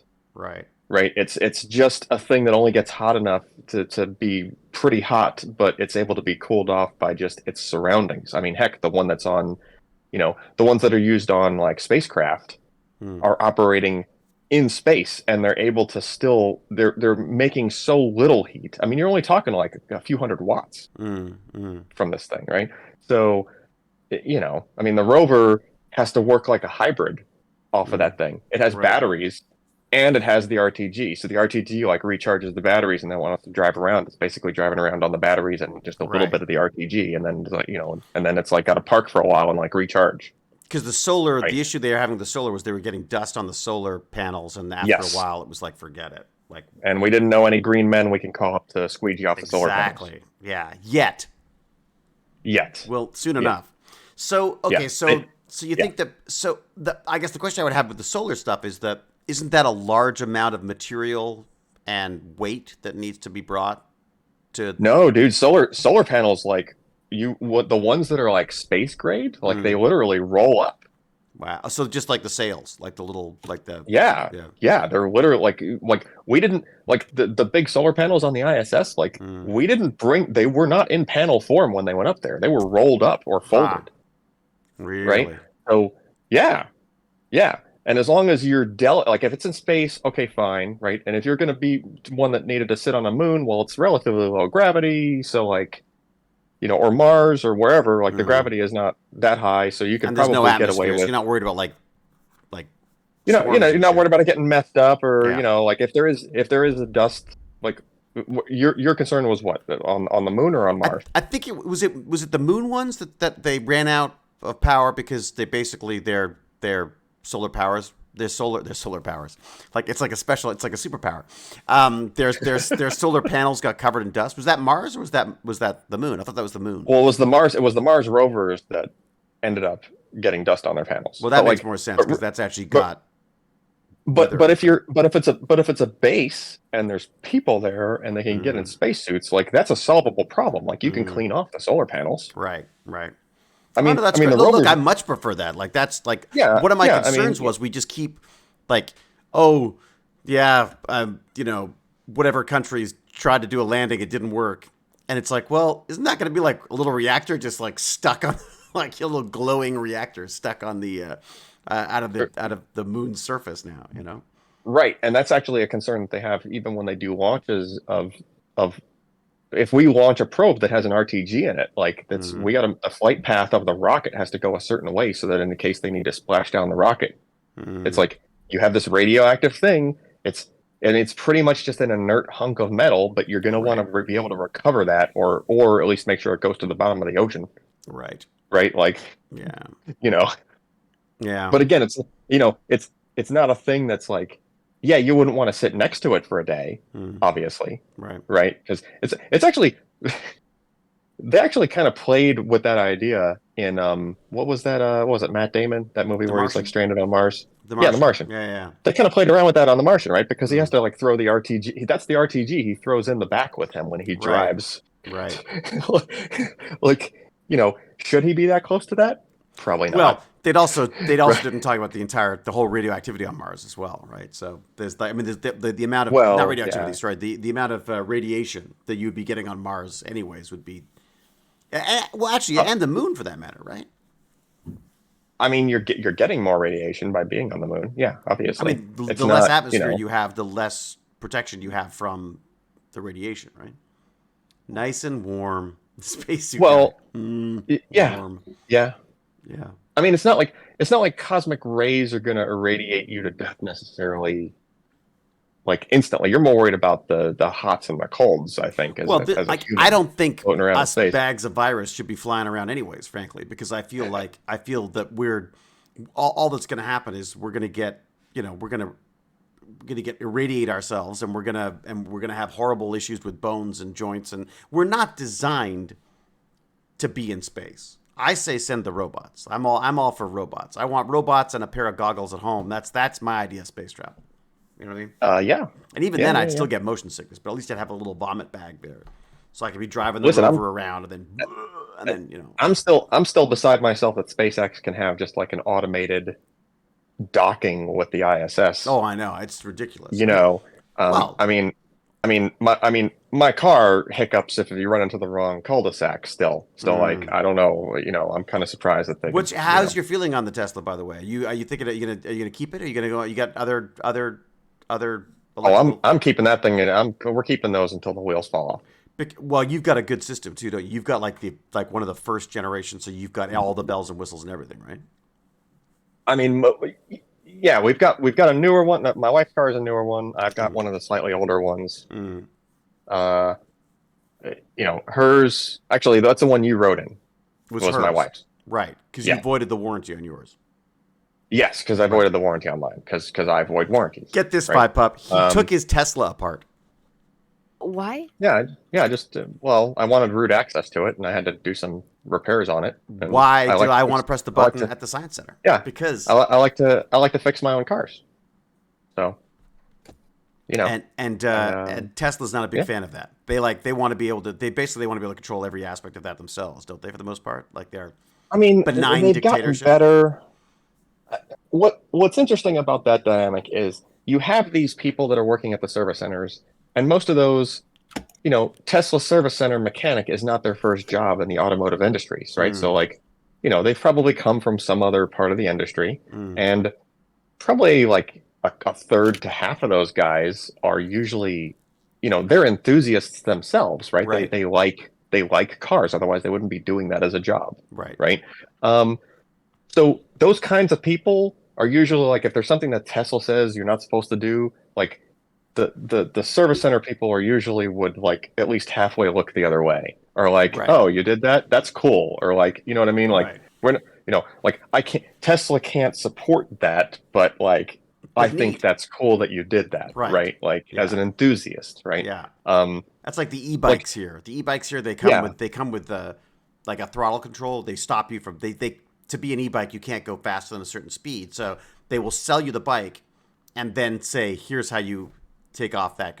As the salesman of this bike, I will tell you that I can only sell it to you with this throttle, you know, restriction on it. Right. And now that I've sold it to you and you're just another fan of these things like me, I can tell you how to actually get rid of it. Yeah. And like one, I actually have an example recently that has to do with the Tesla example, and like, you know, difference between like the you know, requirements of the company versus like the people actually doing the work is that, you know, I had a recall on my car. So like the car that I have root access to, there was a recall that needed to be done. How does that work? Well, they're still obligated to do the recall. Right. So I brought it to them to do the recall. What was the recall about, by the way? It was to replace the SSD in the computer. No. Yeah. You're like, dude, I've already done that. I got a way better one in there now. Well, no, here's the funny thing. Yes, I had already upgraded mine, but because there was a recall, I mean, that's an expensive chip. Yeah. So I actually took my chip back out and put the old one back in and let them do the recall. I knew it was going to be something like that. Yeah. So I let them do the recall, right? And like in the process of doing the recall, they couldn't fully complete the recall because of a different issue that I had with the car that normally would have required like selling me a different like replacement part. Right. But the tech that was working on the car knew that I had like I was doing most of my own work, and he knew that I was really, you know, I like to be able to fix it myself. I'm only doing the recall because it's a recall. That's the only reason they have the car. Otherwise, I would be doing it myself, right? Right. So he just like calls me and goes, "Hey, there's this other issue. You know, we can't get the car to take this software update that we're trying to push to it. We think it's because this other chip failed in this other module. You know, normally, you know, if it was anybody else, we would just say, hey, this other thing broke. We got to charge you like $800 or whatever to replace it, right?" And they're like, but, you know, basically, he knew that I had access at a lower level than even they do to the hard, because the techs don't have root access to the cars. Right. They can only do what their tools let them do. Yeah. Yeah. Right. because literally when you have root access, like I can type one command and change the odometer on the car to whatever I want. Like it's literally that low level of an access. Vibepup, do you understand what root access is? Vibepup is muted. He may be muted, yeah. You basically own everything, right? Yeah. You can do whatever you want, right? It's like so the tech just calls me you've up. got the remote control. Yeah. So the tech calls me up and it goes, "Hey, we understand. Like, word around here is that you can probably fix this yourself, as long as you're okay picking up the car with it not with this this repair not fully completed, right?" And I was like, "Oh, okay," and I asked him like a quick technical question about like, "Oh, okay, like what's the status?" Just so I knew what I needed to do when I got it, and then he happily gave me the info, and then I went and I picked up my car, and I came and I brought it home, and like within 5 minutes of me just having root access, was able to like undo what I needed to undo to get it fixed again, right? But you're saying there was an issue with the chip? There was a software issue with the chip? So here's the funny thing. So there's an eMMC chip. It's basically an SSD on one chip. So think of an SSD you have in your computer, but instead of like a board with some chips on it, like there's a micro version of an SSD you can make that's called an eMMC, and it's just on one chip. Okay. And it's usually designed for like what's called an embedded system, like a Raspberry Pi, or stuff like that. Yeah. They'll have like an eMMC or a nuclear reactor. Well, maybe not, but like possibly like the control panel, like a display for a nuclear reactor, that would have like an eMMC chip in it. So the thing boots up off of this cheesy little eMMC. Oven. Yeah. Right. Most thing, your doorbell, if you have a smart doorbell, it has an eMMC in it. Yeah. Right. Well, the main display on the Tesla has an eMMC in it. Right. It's a computer. It's got a boot. Right. Well, Tesla early on, it's just running Linux. Right. And they had all of the logging enabled. What form of Linux is it running? It runs Ubuntu. No. Does it really? Yeah. That's kind of cool though. So why is it open then? Why is it open source? Well, it is open source, but it's got their own, they add their own software to it, but their software is not open source because it's their own closed source application that's installed on top of Ubuntu. Oh, I see. I thought if you ran on Linux, it had to be open source. I didn't realize you could write applications for I guess that makes sense. Yeah, they're using it as the operating system, and then they just install their own software onto it. Thanks, Travaro. Right. Good to know. Wolfpup's eating.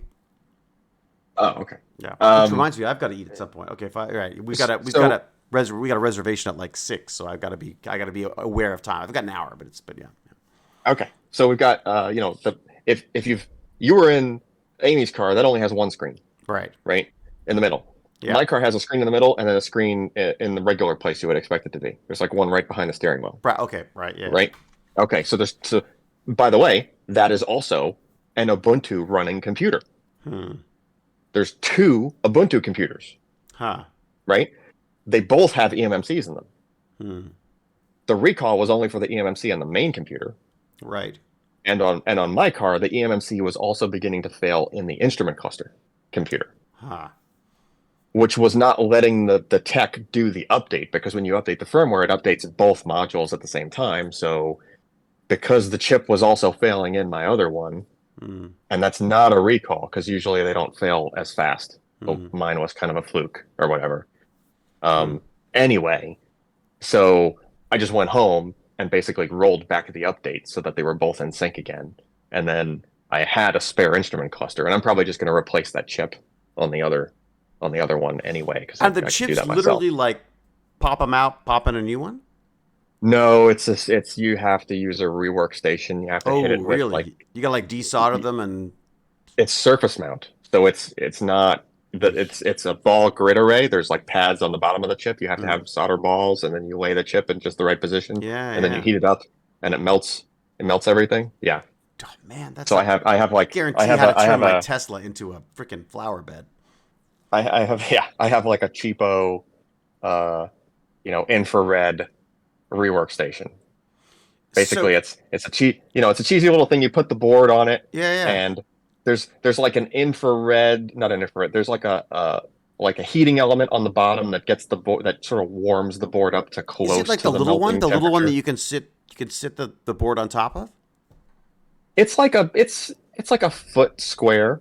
Hmm. It's like a flat platform that's got like a heater built into it, and you plug it in, and then it's got like a. It looks almost like a microscope because the Right. infrared thing points down from above, right? Ha. And so, Oh wow, so you that's sort of neat.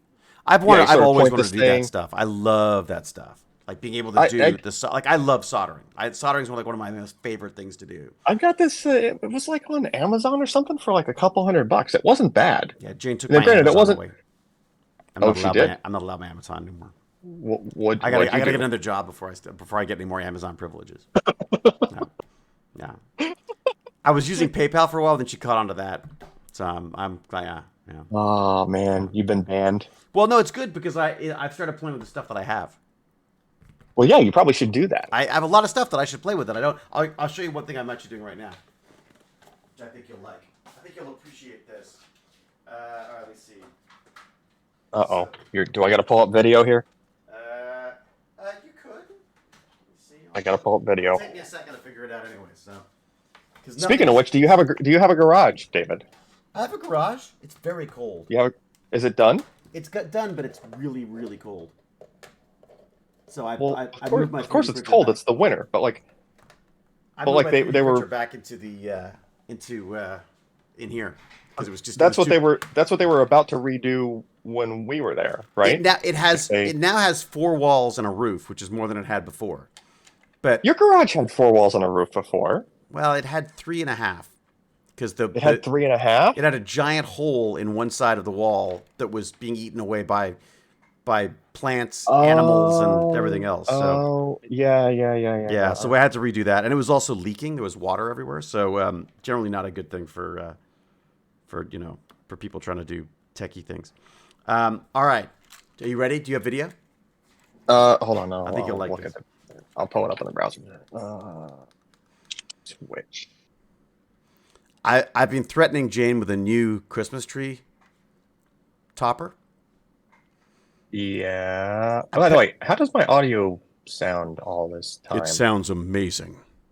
Is it really good? It sounds really good. Yeah. These are just AirPod Pro 2s. Seriously? Yeah. You had to throw the Pro 2s in, did you? Well, I got the Pro. Well, it was normal. a birthday present. I got a birthday present. When was your birthday? December 3rd. Happy birthday, buddy. Just so you know, I suck at birthdays. I suck at my own birthday. Listen, I literally don't too. even. I forget my own. Listen, you're one of the few people that I ever consciously cared about when their birthday was, and that was only because I happened to learn or like come across when it was. Like you mentioned something, and it was the perfect timing for me to be like, "Oh, I should just get him something for his birthday." I'm terrible because I mention my birthday all the time, but I could give a flying F about birthdays for the most part. I'm terrible about it. Like I miss my friends' birthdays all. Wait a minute. I have to ask- Twitch.tv/tech. Is it Tech Banetry on Twitch? What is it? Or is it just Oh David? no, it's David I. Hewlett now. Oh. It was confusing people, so it's just easier to use my name. I don't want to. I don't want to bring it up until you can see it sort of glowing a little bit in my glasses. But hold on. Hold on. I'm waiting for the stupid ad. no, what was Joe Flanagan's tree topper? What did he put in? It was his action figure. Yeah, I've been there. I've done that. I've done the McKay action figure. I'm moving on now. I'm moving on to better things. What you the thing that would really want to keep you off of Amazon is a Christmas tree called Twinkly. Really?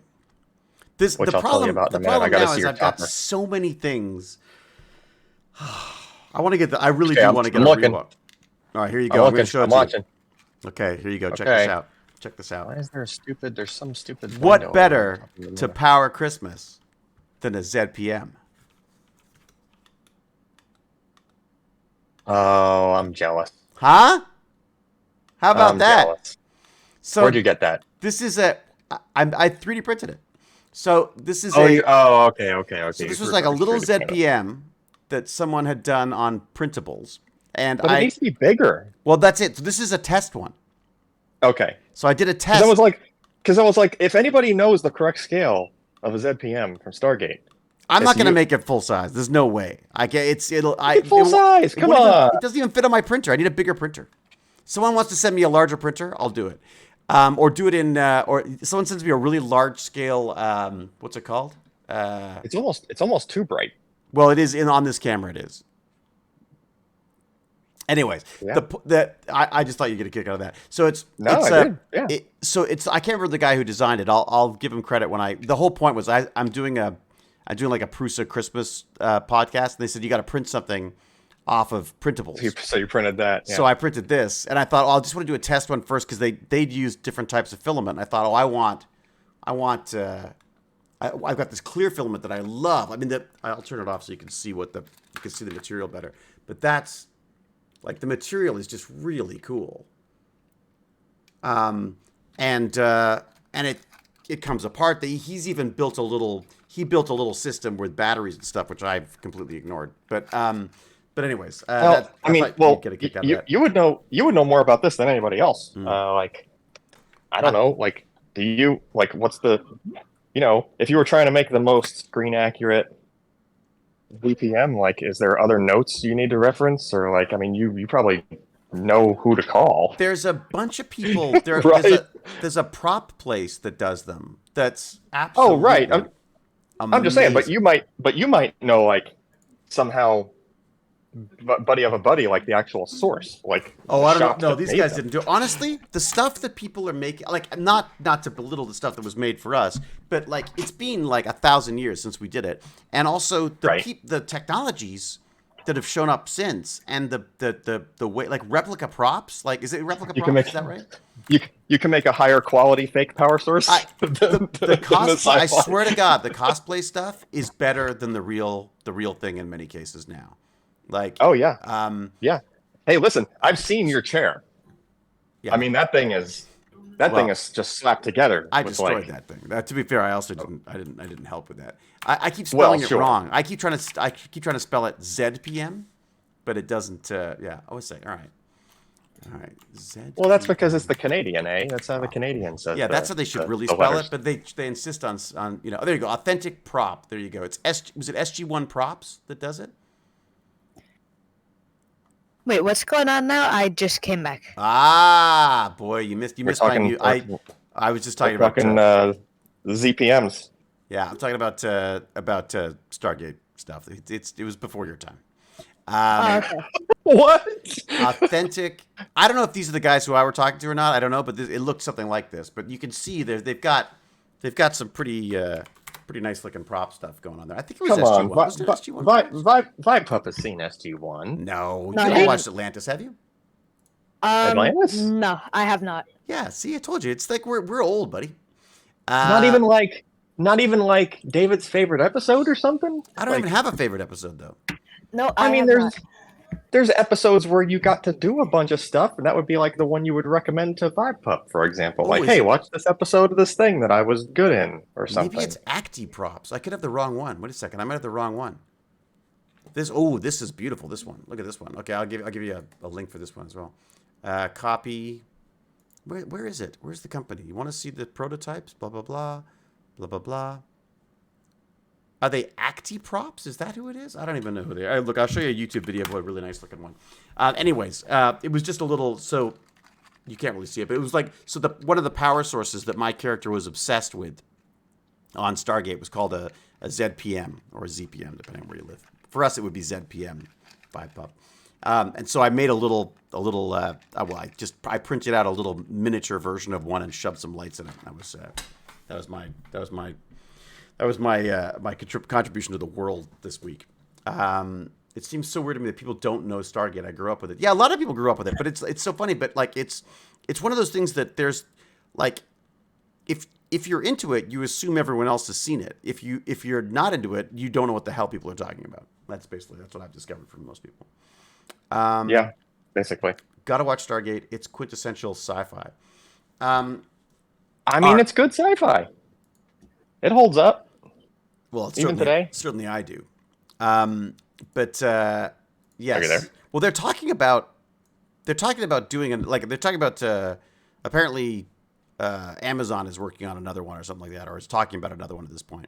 But I think it's a whole reimagining thing. Like they're going to change everything and it'll all be different. It'll be fun to watch, I'm sure. Good effects, I'm sure. It'd be kind of fun to watch the. All right. Oh, come on, they gotta. They got to bring the old cast in for like the send off on the fifth I episode, think so. though. That's what I think. Forget that. I want it to be. I think they should do Stargate Academy, and I'll be like Snape. I'll be like Snape from Harry Potter. I say you do like a Stargate Harry Potter. I play Snape, and Sam Carter is Dumbledore. That's my pitch. Where basically you got these young kids come in to learn all about the Stargate stuff. You got the old crotchety folks like me, and then lovely people like Amanda Tapping playing the principal, and we just bring in all the old folks every so often for the odd story now and again. You know, Chris Judge is too busy doing being a rock star on video games now, right? So there's like Jason's too busy being Aquaman and every other DC character that exists. So Stargate Degrassi, exactly. Stargate Degrassi, that's right. Degrassi High. Stargate Degrassi. Rodney's a professor would be hilarious. Exactly. See, I think he's it's aging perfectly into it. I feel like you don't have to pretend that McKay is still McKay. McKay is now back to his academic jerkiness. That's my pitch. Great. Yeah, and then you have freaking Nye and Tyson auditing the class. There you go. Like rolling their eyes. That's yeah, it. I know. It's perfect. I mean, and it's and then you've got students trying to get away with having AI write their theses for them and stuff like that. And then and also you've got every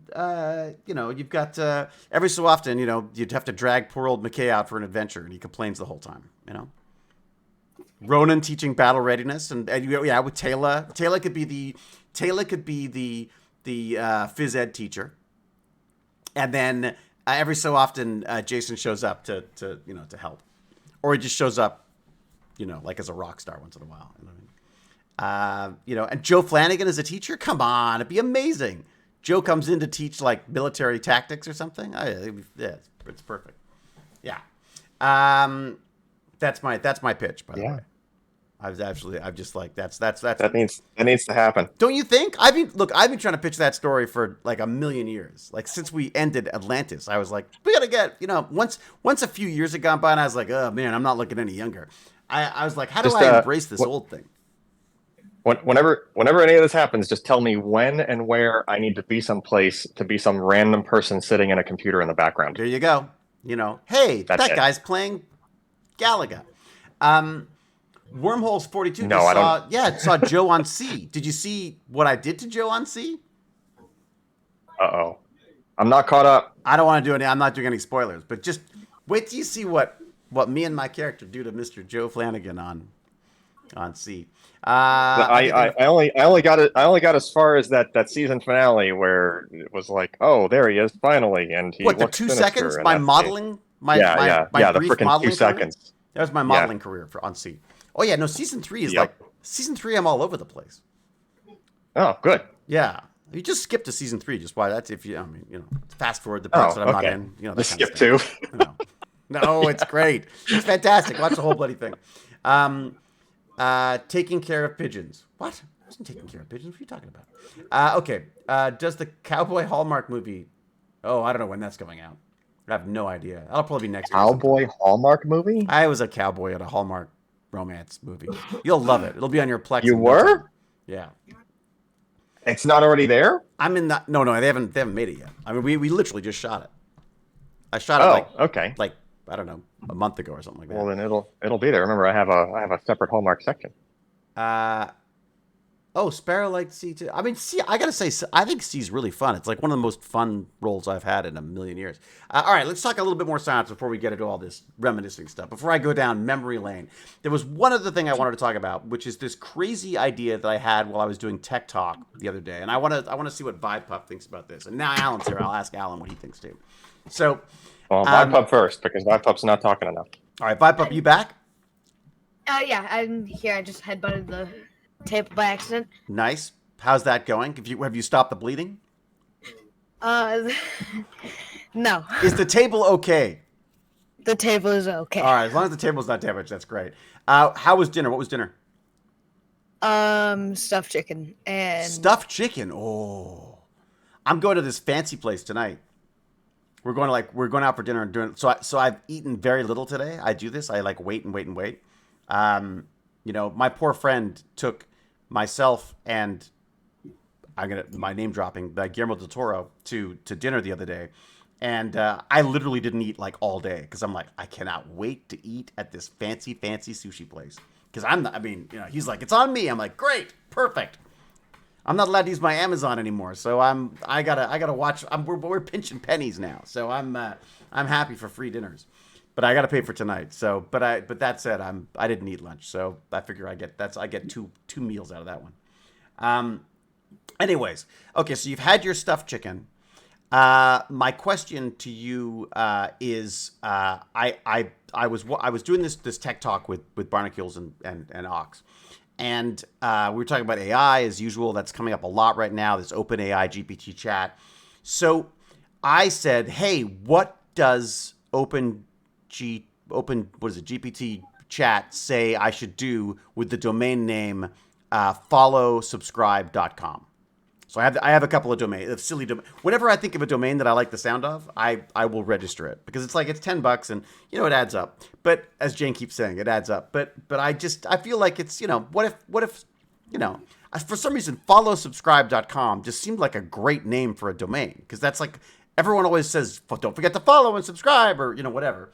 So I did follow subscribe and I did subscribe follow. You mean like filmtvinternet.com? Yeah, like I cover every Yes, exactly. Just like that, whoever that might be. No, I've got an email address for the internet, which is davidihewlett@gmail.com. That's my email to the world. Or as I call it, the one that I'm really bad at. I'm bad at responding to all of them, but that's the one that I use for that's my outward facing email, if that makes sense. So followsubscribe.com and subscribefollow.com, the idea was, what would AI suggest I did with those domains, right? So it came up with this amazing little business plan thing. So what I did was I took the domains and I created websites around what they suggested and used AI to write all of the copy for me. Oh. Isn't that wild? Wait, so you got the AI to make you a website? Well, it didn't make me the website. I got AI to create the images, and I got AI to create the text for me, the content for it, and the business plan.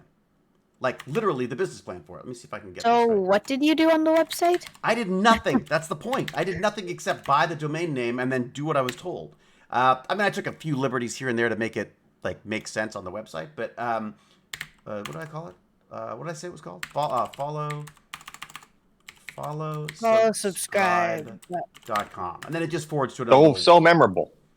But so it came up with this idea, and so it said connect with your fans and grow your online presence. That's what it suggested was like the tagline for the domain. I was like, oh my God, that's great. Why not?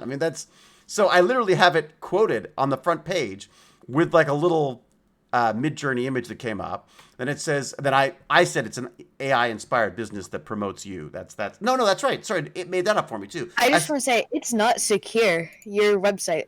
No, I know. I haven't done any of that whatever it's called. The SS, what it's called, HTTPS. I don't know what it's called. I got to do a proper website for it. I literally just threw up a WordPress instance and just threw this together literally in 2 hours. But I used all of these images from Mid-Journey, and I'm just amazed. So the business plan that it came up with, it said, so my idea was I asked GPT Chat, what did I say? I asked GPT Chat to suggest business ideas for a domain called followsubscribe.com. It came up with 5 suggestions and summed them up by saying that this was a great domain for any business that aims to help creators and performers showcase their work and grow their online presence. So I started building it. That's my little pitch for what I was doing.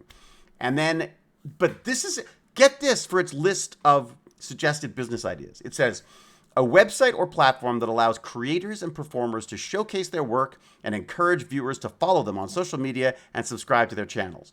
That kind of makes sense. That's verbatim from AI. That's what AI said is the first suggestion. Second suggestion, again, verbatim. A social media management tool that helps creators and performers grow their online presence by automating tasks like posting content, engaging with followers, and tracking analytics. Again, a great, like really smart little idea. That makes sense. Number 3, a directory or marketplace for creators and performers to connect with potential collaborators, clients, and fans. I was like, so it basically just gave you a couple internet ideas. like 5 of them, but 5 So I was good gonna say, ideas. my job of just saying random words has been taken. What? I also thought What? my job of saying random words has been taken over by AI. But it's not just random words. That's what's so weird about it. It used to be random words that didn't make sense. Now, it's making coherent content. My son probably thinks I don't know this, but is using AI to help him with his essays. And it's not plagiarism because they're generated based on the prompt he gets given. And I think if we pretend that this technology doesn't exist, then we're idiots, because the reality is it's here. We got to figure out how to use them as the tools they're designed to be, and we got to figure out how to use them in an ethical and a smart way. And so this whole idea of this website was, I just wanted to see what AI suggests I do with this, and then I wanted to see if you could actually do that, because I think follow subscribe as a way of, like, you know, I mean, it just gets you thinking about what I love about AI is it makes me start thinking about different approaches to stuff. When I see the images it comes up with, it inspires me to come up with other ideas that I can Photoshop together or whatever. Like every time we do a Twitch stream now, I throw a few ideas into Midjourney and I come up with a nice little thumbnail. You know what I mean? Like about Midjourney, I just thought of a decent prompt. Oh, you got to see? This is the problem. It's addictive. All right, what do you got? What's your prompt? Let's see what an AI's view on what life and death is. So just life and death. Okay. Just life and death. That's all I'm typing in. That's it. Imagine. Prompt. Life. Have you played with this at all, Alan? I've been trying to resist going down that particular rabbit hole. It's like, forget it. I spent $30 a month before I got my credit card taken away from me by my wife.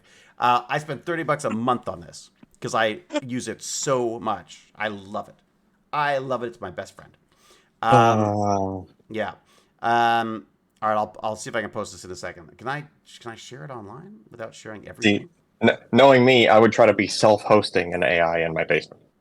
I did that. Like I ran it on my computer, but it was way too slow. So then I've started. I had it running, but then I put it away for a few days and I've forgotten how to do everything. But I did have it running on a what's it called? A Google instance, a Google. Yeah. What's it called? Google Cloud thing. Yeah, you could totally run your own. You should run. There's a new one that they've got out. I can't remember what it was called now. They've got one that isn't hobbled by, you know, things like worrying about what comes out of it. Because in Midjourney, they're worried about nudity, they're worried about blood and gore, they're worried about, sensitive racial or sexual or whatever. They're worried about deep They're fakes. worried about stuff that they should be worried about. Yeah, absolutely. They should absolutely. I think they should absolutely.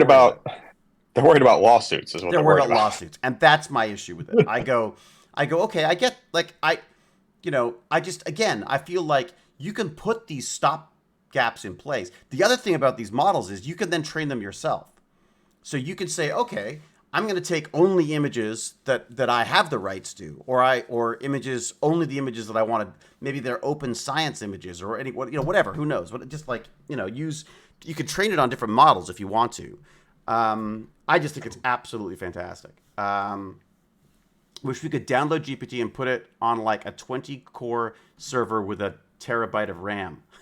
Dan, oh, naive you are. We're talking to Alan here. He's probably got that running his freaking washing machine right now. Oh wait, there is a server in my basement that has Amy just yells from across the house, that's way too big. No, there is a server in my basement that has how many cores is it? It's like just under 80 cores, and it has a terabyte of RAM. It actually has a terabyte of RAM. Ooh, that's a cool image. Wait a second. Let me see if I can pull up this image for you. How do I show you this image? How do I show this to you without showing the world everything? Well, watch me probably show the world everything. Here we go. See what I got. See what I've got. What is David gonna leak today? Yeah. What am I doxing myself with today? Here we go. Okay. Let's do this. Nope. Thanks to Jane, we know it's not going to be credit card info, right? Sure ain't that. That's for sure. I've already got that one. That's man. I know. It so sucks. Like Christmas, I'm like trying to run stuff by her. I'm like, look, it's just Christmas presents. She goes, only Christmas presents. I'm like, yeah, but and she's like, don't go crazy. All right. I don't know. I just like imagined you pulling out your credit card and be like, "This is pretty cool." And, like, That's my shaking it. problem. Is I buy stuff all the time. Like I am so bad. Oh, now how do I do this? Oh Is it my! this one? I haven't seen the entire image so far, but just that Oh no, little it's bit. neat. It is pretty neat. How do I get rid of this? Yeah, I only see a piece of something. Yeah, how do I for some reason I've created a. Can anyone tell me how to get rid of the mask, or the whatever it's called? Is it called the mask where they pull off the sides? God, is it Control? Control Shift maybe? Nope. How do you Move get it. rid of the? Nope, not tab. How do I get rid of the? What's it called? you- Where you take out parts of it? On your screen, can you see the full image? Yeah. Just show that then. Or are you trying to hide something that you have mid journey? No, I don't want to give away everyone's contact info, right? Discord doesn't. How do I do this? Okay. Is there a way? What's it called where you take out the edges of these things? Where you Crop? I've lost the crop. That's the word. Thank you. For God's sake, I've got no brain today. How do you use crop in Streamlabs or OBS? It's like the worst form of Pictionary. Download the image and open it alone. Oh, I guess I could do that. I could try that. I just want to uncrop it. How do I uncrop? anything. How do you crop in OBS? Is it Control Shift? In No. OBS, what I do Is it Alt? Oh, it's Alt. I got it. There you go. Got it. There we go. There he goes. I don't. What do you think? Oh, that's cool. It kind of got the letters wrong. It calls Well, it left. I know it never gets the letters right, and I think part of that might be it being hobbled again. Like I think it might be it doesn't want you to be able to tell it what to write on it because then it will be able to like it doesn't want someone writing like, go Nazis or something. Yeah. Yeah. And have AI automatically create that because then they can go, aha, see, AI is racist or AI is a bunch of fascists and whatever, The reality is that if people want to do that, they're going to do it. A lot of AIs actually have become. Well, because they're being trained on data which is already racially biased anyways, right? I mean, I'm reading the most fascinating book right now, which if no one has read it, they should read it. And I've just mentioned it to Vibepup. I'm going to mention it again. Sapiens, which I know has been out for a million years. It's one of those things that I've been meaning to read for a long time. I finally found an audiobook of it because I'm so lazy. And I walk the dog and I listen to Sapiens and I forget how long I've been walking for. I'm so fascinated by this book and how, like, it comes up with these crazy theories. But one of the ones that I love is that they say like everything's like any system that we have in place in the world is just imagined. Like it doesn't reflect the truth behind anything. It's not like there could be truths in it, but the reality is there's the Declaration of Independence is just as much of an imagined reality as as the caste system in India. I mean, like it's or Roman Catholic or Christianity or Judaism. Right? I mean, they're all things that are basically a construct of our human brains, and they almost invariably involve some kind of inequality. Always, there's almost no way around it. I mean, communism is supposed to be about giving everyone. Splitting up the, everything and giving it to everybody. But of course, the reality is who's in charge of doing that? And it's amazing how rich they get. You know what I mean? Like, so it's just, that's one of the many things that came up. The other thing that I thought was hilarious was they're saying that we've been domesticated by wheat, which I thought was a wonderful image. The idea that who domesticated who? We think that we've taken wheat and made it and made it, the food that it is for us today. The reality is wheat was a spindly little thing that used to grow in a few different areas of the world. It's now become like one of the most popular most populous and widespread like plants on the planet because of us. But is it because of us, or is it because of wheat? You know what I mean? Like, has wheat Because it tricked us into wanted loving wheat? You know what I mean? Grasses. There you go. Just a construct. There you go. Anyways, it's an amazing book. I mean, even it might be worth just doing like a video or seeing a video about the specific points that they make in this book. But there's just some amazing stuff in it. I tell you what worries me about this AI thing. Take, for example, patent trolls. Yeah. And now arm them with an AI that they just point at trying to make random patents about all of the potential things. Yeah. Yeah. I Right? mean, and then, and who owns the patent? And is it, I mean, one of the big things that comes up, there's a couple things that were fascinating that came up, were things like, okay, if you're using a GPT chat, you ask it questions and it gives you responses based on stuff that it's been trained on that's come off the internet. But they're not giving any credit to people who've put that stuff up there. So where's the impetus for people in the future to put stuff on the internet and make it free and available to people if it's just going to be sucked up by some AI and spat out as content by the AI systems? Yeah. Also, when I say that, like a lot of my images, if I want to sort of cutesy them up, I've discovered the best way of doing them, to take them out of the realm of scary and put them into a more sort of fun, sort of accessible, like joyful feel. I say like a Pixar movie, and that adds sort of an element to the way they do the images. It'll change the images based on that. I just want to quickly come in here. David, can you quickly send me that Midjourney image that? Yes, I can. Do you want me to do? Are there any of them in particular you really like that you want me to do a high res of? The top left is pretty cool. Top left. All right, I'll up-res the top. The one with the butterfly. Yeah, it's neat. That kind of weirdly shaped butterfly. Do you want the one beside it as well, or no? Just that top left. Just the top left, Okay. please. All right, I'm gonna copy this. I'm gonna paste it to you. Here we go. Where are you?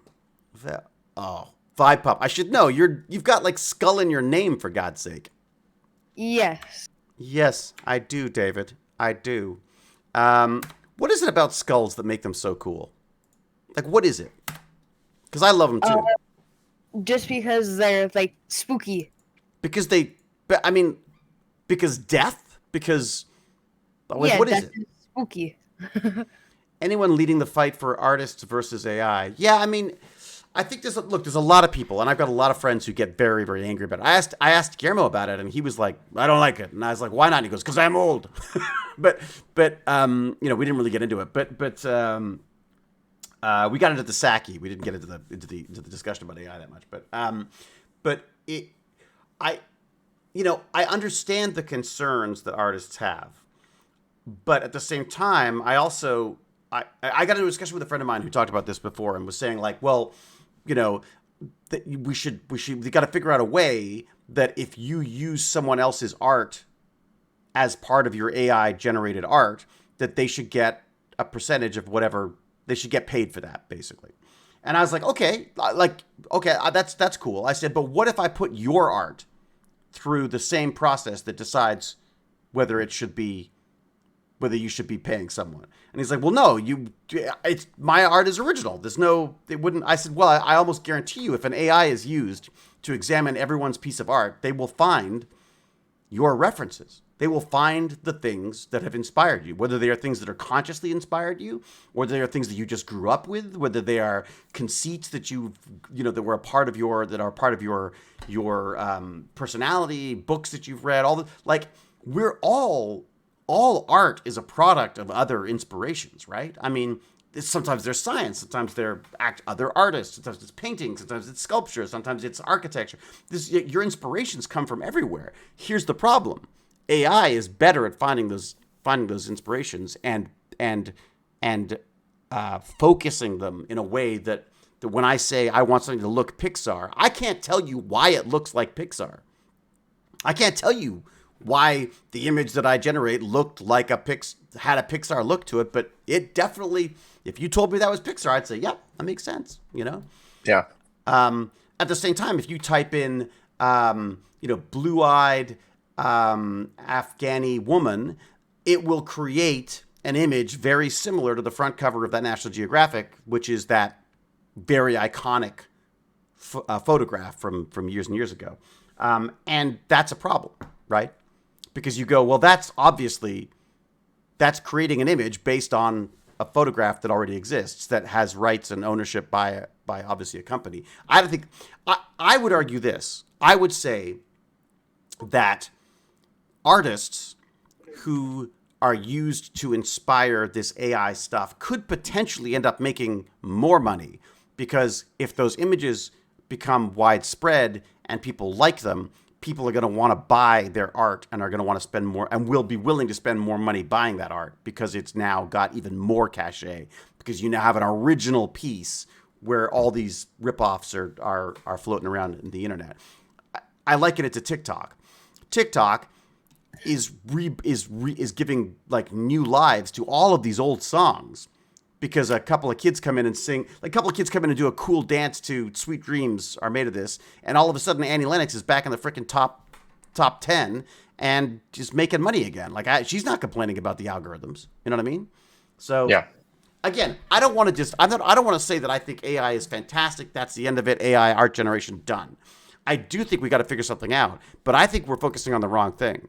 I think focusing on who owns the rights to this, that, and all the rest of it is not the problem. The problem is that's already out of the bag. We need to focus on what the hell we as humans are going to do with our lives, because a whole chunk of stuff that's being done by us right now is no longer going to be done by us. That's where I think the real issue lies with artificial intelligence right now. What about all those graphic artists? Like I never did thumbnails for my videos, ever. Or rarely did I ever do a thumbnail for my video. It was too time consuming. It took too long. It was never, now it's part of the fun of doing a Tech Bandits is I get to type in a bunch of prompts and it comes up with some crazy images and I go, woohoo, and I glue them all together in Photoshop, and sometimes I adjust them, sometimes I don't, just slap them in, throw my face on it, and bingo, I've got myself a thumbnail, right? Like, that's just cool. It's a tool that I think is very useful. All right. Mr. Clean Tracy says, yes, exactly, David. That's the kind of response I like. No. I think I do want to hear dissenting voices. I mean, I think this is something that has to be discussed for sure. I mean, what do you do when you can type in a prompt that says, I want a game that does this, that has Aquaman, Jason Momoa in it, and Jean-Luc Picard, and that guy from Stargate? What are you going to do when you type that in and it creates a freaking game for you that has me in it, has all those people in it? What do you do? How do you... As long as you don't distribute it, shouldn't it be fine, though? As long as you're not making money off it? Yeah. But the AI companies are making money off it because they're the ones who are... Like, I'm paying $30. I'm paying $30 a month to use Midjourney AI. None of that money is going back to any of the artists who I reference in my art. Not art. It's not my art, but the images that are generated by the AI. You know what I mean? I mean, I think there's going to be a skill to prompt. What do they call it? Like, you could call it prompt engineering. You know what I mean? Like the idea of engineering the right prompt to get the image that you want is going to be part of is definitely going to be an art or a science unto itself, I think, in the future. Is AI actually us humans evolving? I mean. Yeah, I mean, it would be like AI engineering, right? Like the art of, it's almost like how good are you at Googling something, right? Yeah, like, Google foo. I used to call it Google foo. Yeah, like, Google foo. Like, how do you, you are wise in the way of Google foo, because you can throw in a couple of little switches and stuff, and it makes a huge difference to what comes out in Google, right? I mean, do you ever do that, Vibepup? Do you ever play with how do you narrow down a search in Google? Have you ever done that? Can you explain what am I trying to narrow down? Well, for example, if you know that there's a website that has the information you want on it, but you need specific stuff from that website, I find I can go to the website and try to search there, and it usually sucks. But when I type in, change my wording a bit. Like instead of saying how to do this, I would say something like, "How would I go about doing this?" so that's Google Food. That's what I would call Google Food, where it's like search. So You know what I mean? Like where you. I got something for you. What do you that got? you might not know exists. What do you got? Unclassified government information on how to search the internet. You ready? What do you got? Go on to Google and type in "untangling the web." All right, I'm going there now. Going into Your Google. first result should be a PDF. Untangling the web. Here we go. Governmentattic.org. Oh, is that where it is? Hold on. Yep. Yeah. All right. Ooh. Documents. It was previously for official use only, and then was Look unclassified. at that. Look at that. Okay. How long I ago feel was like this I'm written? about to get 7 viruses just for looking at To this. 2007 or so, I think. Is it still useful, even though it's so old? Yeah. I mean, it's Google Food doesn't change that much. I mean, this is the funny thing. One of the things I love is it's just stuff called OSINT, Vibepup. It's basically open source intelligence gathering. Yep. So in other words, it's like spying, but using like Facebook and all this other kind of stuff. So you basically use all the public stuff and figure out how to narrow stuff down. This is one of the early government side Bibles for OSINT. Before it was called OSINT. Huh. Yeah, Yeah. that's very weird how they had that classified. Well, I mean, the reality is that it's just open source intelligence that if you say it enough times, eventually somebody's gonna abbreviate it. well, so someone feeds this information into an AI. Already done it. I know they have. I'm sure they have. So someone feeds in all this information, this untangling the web thing. And here, I'll put the link in here as well, so people have got that as well. Might as well. Why not? Untangling the web. Let's just spread the news. Here we go. Someone puts all this information into an AI, and then can track people down. Like, that's completely doable right now. You know?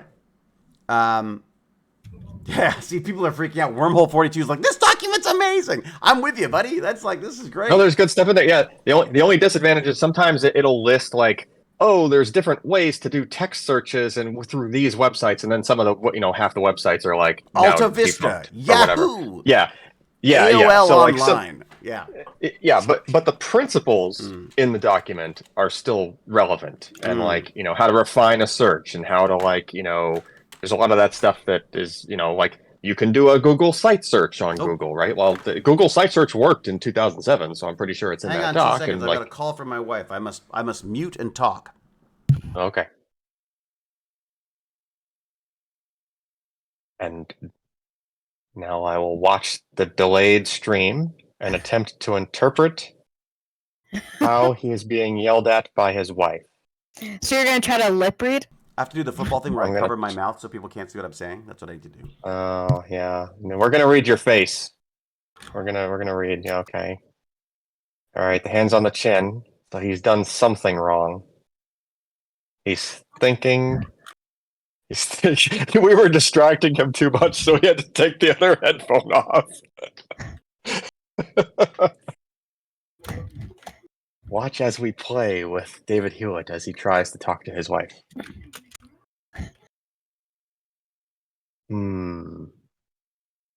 He is in deep thought. No.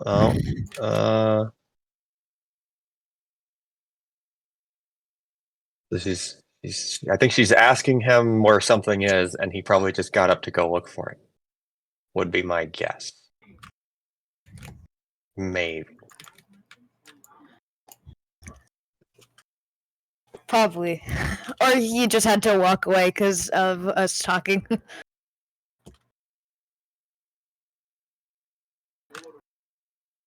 didn't want the lip readers to start reading his lips. Somebody said that he forgot to defrost the roast. I mean, that's entirely possible. It's probably just he forgot to do something. Yeah, that is entirely possible.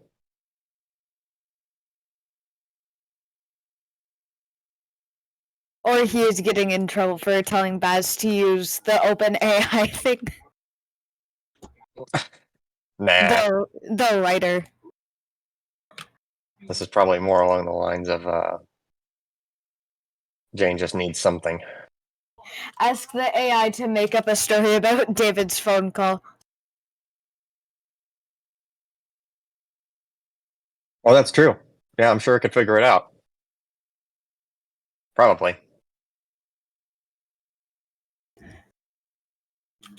Oh my god. I was like, Jane, Yes. I don't think I should be giving out security codes and addresses and phone numbers while I'm streaming. No. It felt no, like probably a not. bad move, but she actually had the that's bank really on the phone with her when she called. So I'm like, I can't say that right now. They're like, you just need to verify this address. And I'm like trying to hold the phone away from the microphone because I'm like, what if something's on? Like, it was just like the absolute worst. Anyways, Yes, then it's appropriate to just get up and walk away. that's why I walked away. Do you guys have You fun? should- Yes. You should make an AI story about your phone call. That's it. I'll make an Well, AI we were trying story. to- Dear AI story. We were trying to interpret your facial language and figure out what you were in trouble for this time. Oh man, it's You know. just I'm always it's not that I'm in trouble as so much as I cause absolute chaos. It's amazing. So you showed me your Christmas tree topper. So what yeah, do you got? The twinkly Christmas tree. Twinkly Christmas tree. What is that? All right, I'm looking it up. So it's a Christmas tree with individually addressable RGB lights. Wow. Oh, But here's the beauty. Here's the beauty of it. You get the tree, you set it up, or you can get like lights that you string up or whatever, and you set them up. Whatever it is, right? There's an app for it. The app takes pictures of the thing with the lights on in certain patterns and figures out exactly where they are. Oh wow. Like it maps out the tree. Like once you set up the tree, you basically take you look at the tree with your phone camera from different angles, and it figures out where all the lights are. This is why I Right? don't have a credit card, Alan. Yes, because Holy then mother, you can. This is cool. So you can literally tell it to like, hey, I want you to do like a candy cane stripe that's rotating, and it actually does it. I want like Right. I want like an affiliate link on this so I can afford some. God damn it! Can't I? Damn it! There's no way. I have to just share it with people. No. I have to And share the it only with reason you I guys. got away with it is because our trees were literally falling apart. Man. And All I right, was like, sharing it. I'm sharing it with everybody because you guys can have fun with it. Because my wife. yeah. It's like 120 $500 bucks or something. What? It's 500 No, bucks? the big. Who'd you share? I wanted. Did I get the wrong one? It's twinkly.com. Well, if you just got the light kit, it's like $100 and something bucks. But they have a pre-lit tree you can get, and that's like $500. Oh, I wouldn't buy the tree though. The whole fun is you want to do the. Don't you want to like do the whole? You want to hang the. Look, there's people dancing and having fun. You know, I should see if I can show people Like this. when you have the tree in 3 pieces and there's literally no plugs to attach between the sections because the communication just happens through the stem as you plug it in. Like that's pretty handy. That's pretty neat. But I don't know. That feels cheating. That's like. But that's see, that's okay, like, so that's like so I have the I have AI a, equivalent of. So on my house, like the front entrance has like a big second story like bay window style thing right above the front door, Here right? it is, for those of you who need And to see it. there's a platform that's only like 3 feet wide that you can kind of climb up on with a ladder. Let's see if I can show this. Oh, Did you so just there you go. give David an AI Christmas tree? Oh. No, that's literally what that this. tree will do. Oh, look, they've got things for your wall too. Oh boy. Yeah, they See? do. This is the problem. See? The problem is not my shopping. The problem is there's too many cool things. Like There's too many actually, cool those things would be cool. Have those things on the wall behind. That'd be kind of neat. Yeah. Does it have to be a Christmas tree? You could do. Could you put it on your house? No, and you have put it the lights in on your house? whatever. They have just light kits. They're just like sets of lights. Works with Razer Chroma. Oh, man, I got a whole bunch. I got to get me a job. That's what I got to do. Wow, there's some neat stuff going on here. How do I convince my wife? How Malventano got David working 3 jobs. How do I know I got to do Yep. something. Yeah. Well, Guillermo's threatening to kill me again in something, so who knows? All How right. many times is that guy gonna kill you? I know. I'm happy for him to continue. What did he introduce me as the other day? He said, where's the thing? When I get rid of this? This is David Hewlett. He is he's a brilliant actor, a wonderful friend, and a fabulous victim. That's like fabulous victim. That's what I am. I play victims. But it's so true with him. Yeah, that's all I ever do. No, that's pretty good. There's an idea. Make a Stargate. We'll make a Stargate out of it. Well, except that. I mean, I want to make a giant Stargate anyways. I'd like a nice, big, physical. But I want the SG-1 Stargate. I don't want the Atlantis one. Yeah, Atlantis one's like a disco one. I want the big, chunky, rotating, steaming SG-1 gate. You know what I mean? I mean, I like the Atlantis gate, but it was just kind of like it was you want the floor to rumble when it. I want it to be like. Grrr. I want to hear that sucker moving and then like locking those chevrons locking into place, not like. I always had this conflict when I watched the Atlantis Gate, where it was like, yes, it's cooler because it looks more modern and newer, but on the flip side, that's just the props department cheaping out. At the time it wasn't cheaping out. At the time, that was state of the art, right? That was like, twinkly lights.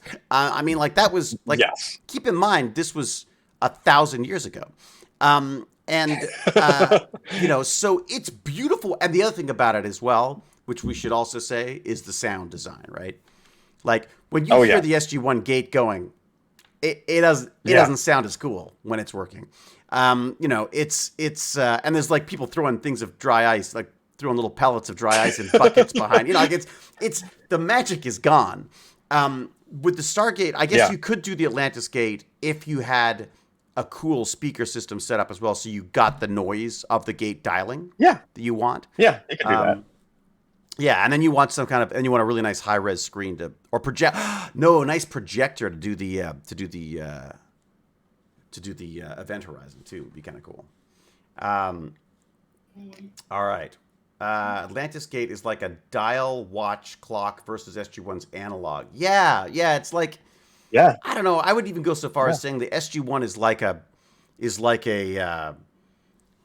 a battleship. It's like an old school battle or an old school submarine. Like it's got that kind of. I was going to say, somebody asked a very good question. What do they got? What's it look like on set? Like how did they do the effect of all that stuff happening? Well, it depends on the SG-1 Stargate. I loved it because it did actually rotate. Like it actually was a mechanical rotating system, and things would sort of things did have to move, but they didn't sound as cool as they sound in the show. In the show, they added all those great sort of like that. You probably heard a bunch of servo motors going. Yeah, it wasn't even servos. I think it was like hydraulics. Like I think it was a lot of it was like hydraulics for back. Oh, pneumatics. Pneumatic stuff. Yeah. So they had the pneumatic stuff going, and then they had literally hanging buckets of water behind the Stargate that they would throw a lump of dry ice in, and then it would go. You know what I mean? Like that's literally how they did it. And then it was like, oh, we got to put in the shield. The iris. The iris, sorry. They'd wander in with like the iris would be on a big piece of plywood, and they'd go, and they'd stick that in. They'd stick that in the gate, and then so like a lot of like movie magic. The movie magic. Whereas the disco Stargate for us, the Atlantis Stargate was just the lights would go. That was it. So it was always a little like it was like, and then they'd have. Oh right, that was the other thing I liked is they had like guys with big reflector boards going like this. And that's how they made the watery looking effect. It's low tech, man. It's like seriously low tech. The best, the stuff of the stuff I loved about that show was the props, because the props they had almost every prop worked in some way, shape, or form. Like everything from like building in little magnet systems to drop off the turtle of power, to our little Game Boys. I mean, all that stuff had like working components when they needed to, and they did these cool little. Back in the day, they were flash animations, like little shockwave flash animations for this stuff. It it was just kind of neat. What gun do you prefer in Atlantis? Wraith stun gun. I didn't like the Wraith stun guns as much as I liked the P90s. Were really fun, but my favorite gun was the Zat gun, because that sucker literally went. It actually like the actual prop itself goes Popped up. Yeah. popped up. I was like, man, I want a couple of these. Although I could never figure out the logic. It's like, did I kill him? Did I stun him? What did I do? Like, if I hit him, how many times? How many times do I have to kill him? What's the? So yeah, got to see a segment of SGU Gate once. Oh yeah, the Universe Gate was. There's some neat stuff in the Universe Gate. There's something. I got a little piece of Universe somewhere in here. There's a over here that I don't know if you can sort of see where the Pac-Man. The Pac-Man is sitting on top of a panel from Universe. They threw so much of that stuff away. I would love to just sit down with a bunch of pipes and tubes and just like build a bunch of those things. I'd love a wall of that stuff behind me with blinking lights and stuff. It's the best. Puddle jumper engines go out, or was there two versions? Puddle jumpers were basically like it was the biggest pain in the ass, those things, because they had to like lug this giant wooden plywood set around and dump it in the middle of nowhere. So there wasn't a lot of moving parts on that. Anyways, let me destroy the magic that was Stargate for you all. Whereas like Shape of Water, man, that was a fish man, just so you know. Yes, there was CGI involved later. Like they did a bunch of cleanup stuff with CGI, but the reality is, that was like Doug Jones, who just looked like a fish man. It was insane. It looked in the movie. It was just extraordinary. They could have just built a jumper. It doesn't look too advanced. They could have just built a jumper. That's what they did. They built the jump. That's what they built the jumper out of wood. They built a set. Styrofoam. Yeah. But then they would have to lift. It's a big set, right? So they have to put that on the back of a freaking truck and carry it around, go in the middle of the woods somewhere and stick it. So they started. I think they, whatever they could, they put up a blue screen and use that. But Doug Jones is the most wonderful human being on the planet, aside from me. All right, what's he got? One of the best puddle jumper scenes is when you are driving and think you are driving straight, but you are all out of. I don't like that scene. Any scene where I'm not being heroic, I'm not a big fan of, obviously. All right, you know what? I should probably start wrapping up because I got to go and get myself all looking lovely and fresh as a daisy for my dinner date. All right, so we still have about like 30 minutes left. So we'll be wrapping up for the next 20 minutes. That's a good point. All right. Any new stuff that you've been interested in, Alan? Any stuff that's come up recently you've gone like, ooh, that is cool stuff? I mean, it's all just kind of like random server hard drive junk that I've been working on. Are you I don't know. You're still mining, what? Not mining, if it's called mining, farming? Are you still farming Chia? Yeah. My excess hard drive space is farming Chia and also heating the house. Is Chia worth anything anymore? Yeah. Is it? Yeah.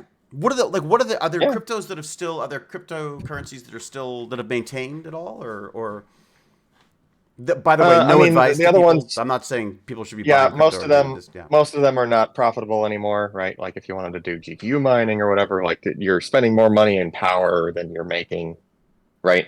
Like fusion, fusion power until. Well, yeah. So for the Chia thing, at least you know. It makes 2 to 3 times the cost of the power. Oh, so you can still make money doing it. Yeah. At scale, if you got to have like your kind of scale to be making. But you have to scale. Yeah, you need a thing that you can stick a bunch of hard drives in if you want. Otherwise, you're just making a few cents a day, right? Like you can buy a hard drive. The hard drive would pay for itself in like a year or 2 or something, right? But. You know me, I do lots of storage stuff, so I'm going to need the hard drive sooner or later anyway.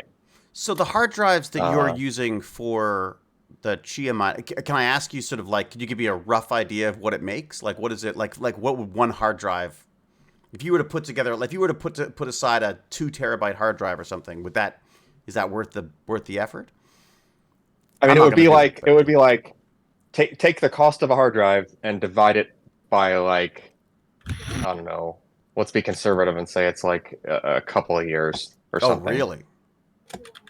Yeah, it's like a year and a half, year and a half, something. So like take the cost of a hard drive divided by that, and then that's how much per day, it would make. But there's there's a little bit of extra complication to it. You need to fill the drive with some data. You have to generate that data. That's a little tricky. You have to have a decent computer up front to be able to fill the hard drive with the information you need to fill it with. But in a way, it's good that it's complicated, right? If it's too easy, like it became so easy that everyone was mining. Yeah.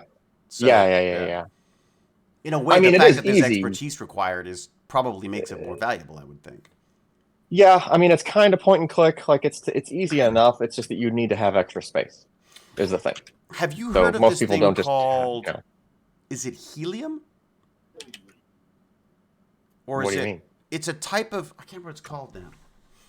It's a type of coin that I thought was kind of a brilliant idea because it wasn't about the coin so much as it was about the idea that you would put a little Wi-Fi router on your system. Oh, yeah. And you would share your internet connection with people. So if people are in the neighborhood and were on this system, I think it was helium. Was it called helium?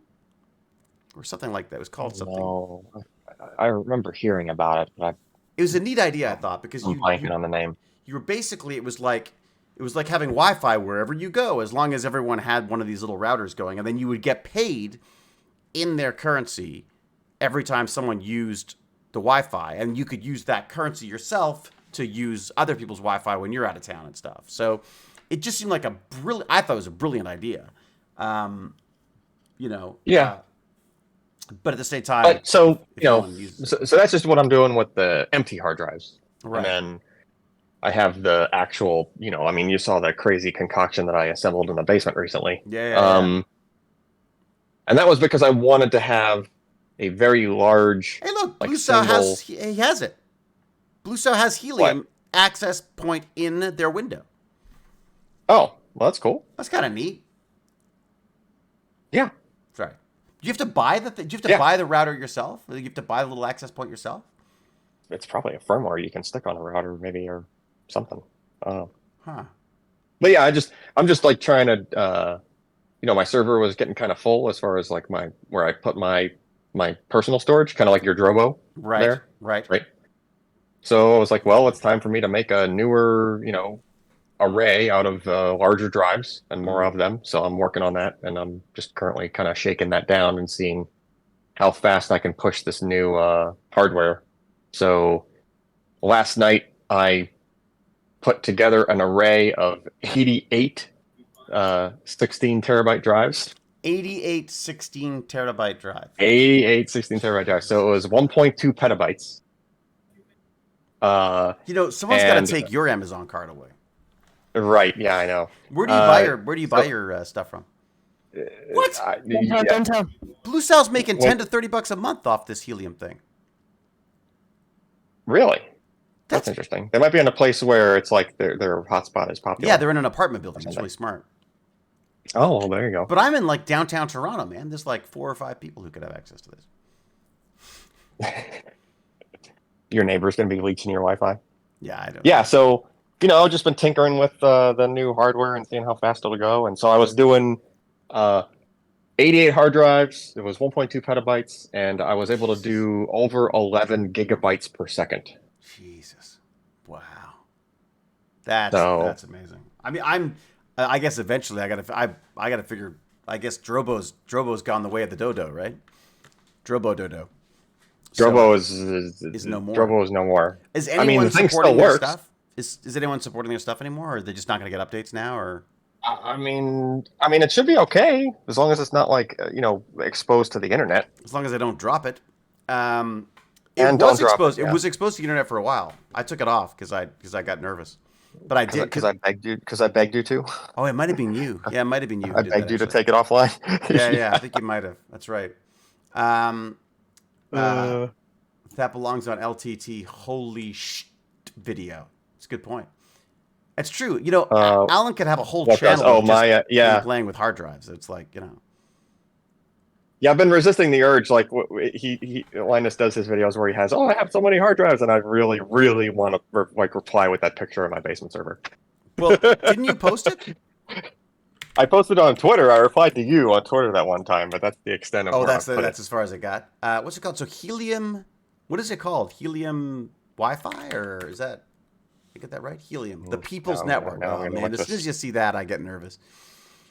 The thing I worry about is that if somebody uses it and then they go and they like do a thing that would get you like a copyright strike with your ISP, then what happens? Like the ISP gives you the copyright strike. Well, I think they right? keep it separate though. Like I think it's literally different.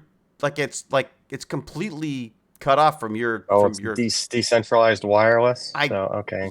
So LongFi combines the low power, long range, low WAN wireless protocol with the Helium blockchain. Yeah. Novel proof of work algorithms. I mean, it just looks like fun. I wonder how much. Okay, here you go. This is why I don't have a credit card. Resources. Total hotspots 979,000. Jesus. That's what I'm saying. Is like the idea of it seems like kind of cool, doesn't it? I mean, like, all right, consoles. No, what do I need to do? What do you need for it? Get involved. Mine. More research. Roam. Do I mine? Is it mining? Is it called mining? I don't know. I don't know. This seems. Oh, I see. Seems quasi sketchy to me. I don't know, man. It seemed like I mean, look, the problem is anything that says crypto anything now is sketchy, right? I mean, it's true. It's mainly for tracking and sensors. But Bluezow, you like it? I mean, are you using it? Like, do you when you go out? I see. So, actually, that does make sense for tracking and sensors. So you if you want to set up some kind of a system, a worldwide system, you could basically have sensors anywhere that there is one of these helium outlet things, basically. Hello. Right. I can't say your name. Fuging bastard. I've sworn here before. I think it's French. It's Fugin bastard. Bonjour. Oh my, says Captain Catherine. Oh my. Farford Fugin. Translate and see how this is pronounced. Yes, let's see if you can get it to pronounce that properly for us. Could you? All right. Definitely French, I'll say. All right, now I really have to go because it's past 5:30, and I promised that I would be off.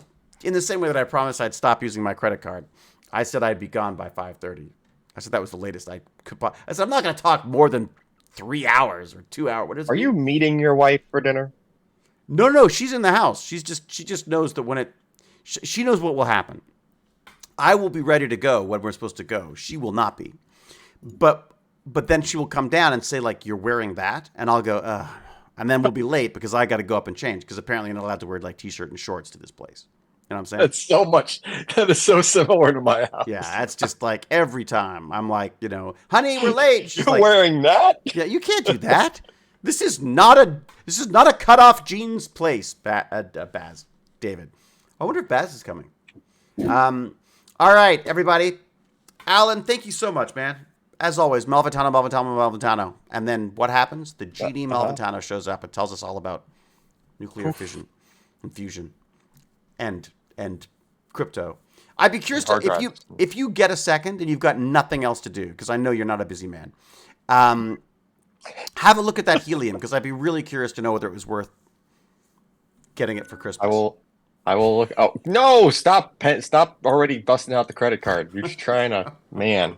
I'm spending next year's money. I'm spending my next year's allowance already. You're looking for any excuse. There's smoke coming off of that thing, man. Oh, sorry. Who is Alan? Alan is Alan Malventano, and our resident genius, nuclear submarine guy. I know a few things about a few things. Everything from basically Navy subs to crypto to not to OSINT. I guess it would be more hacking, cybersecurity, that kind of stuff. And now the world of hardware in the form of SSDs and stuff, right? I am. My day job is SSD technologist at Solidigm.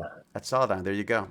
So, I mean, I should really have. I gotta come up with some like little titles that I can put up when people show up. Like Vibepup, I can go cool guy. I just have that be his. You need lower thirds. Yeah, you can have little. Yeah, you can have little like lower thirds, and Wolfpup's like logo could pop up. Have you seen Wolfpup's got his own logo thanks to? I see that. Tormorant or something like that, or Lormorant, or who was it?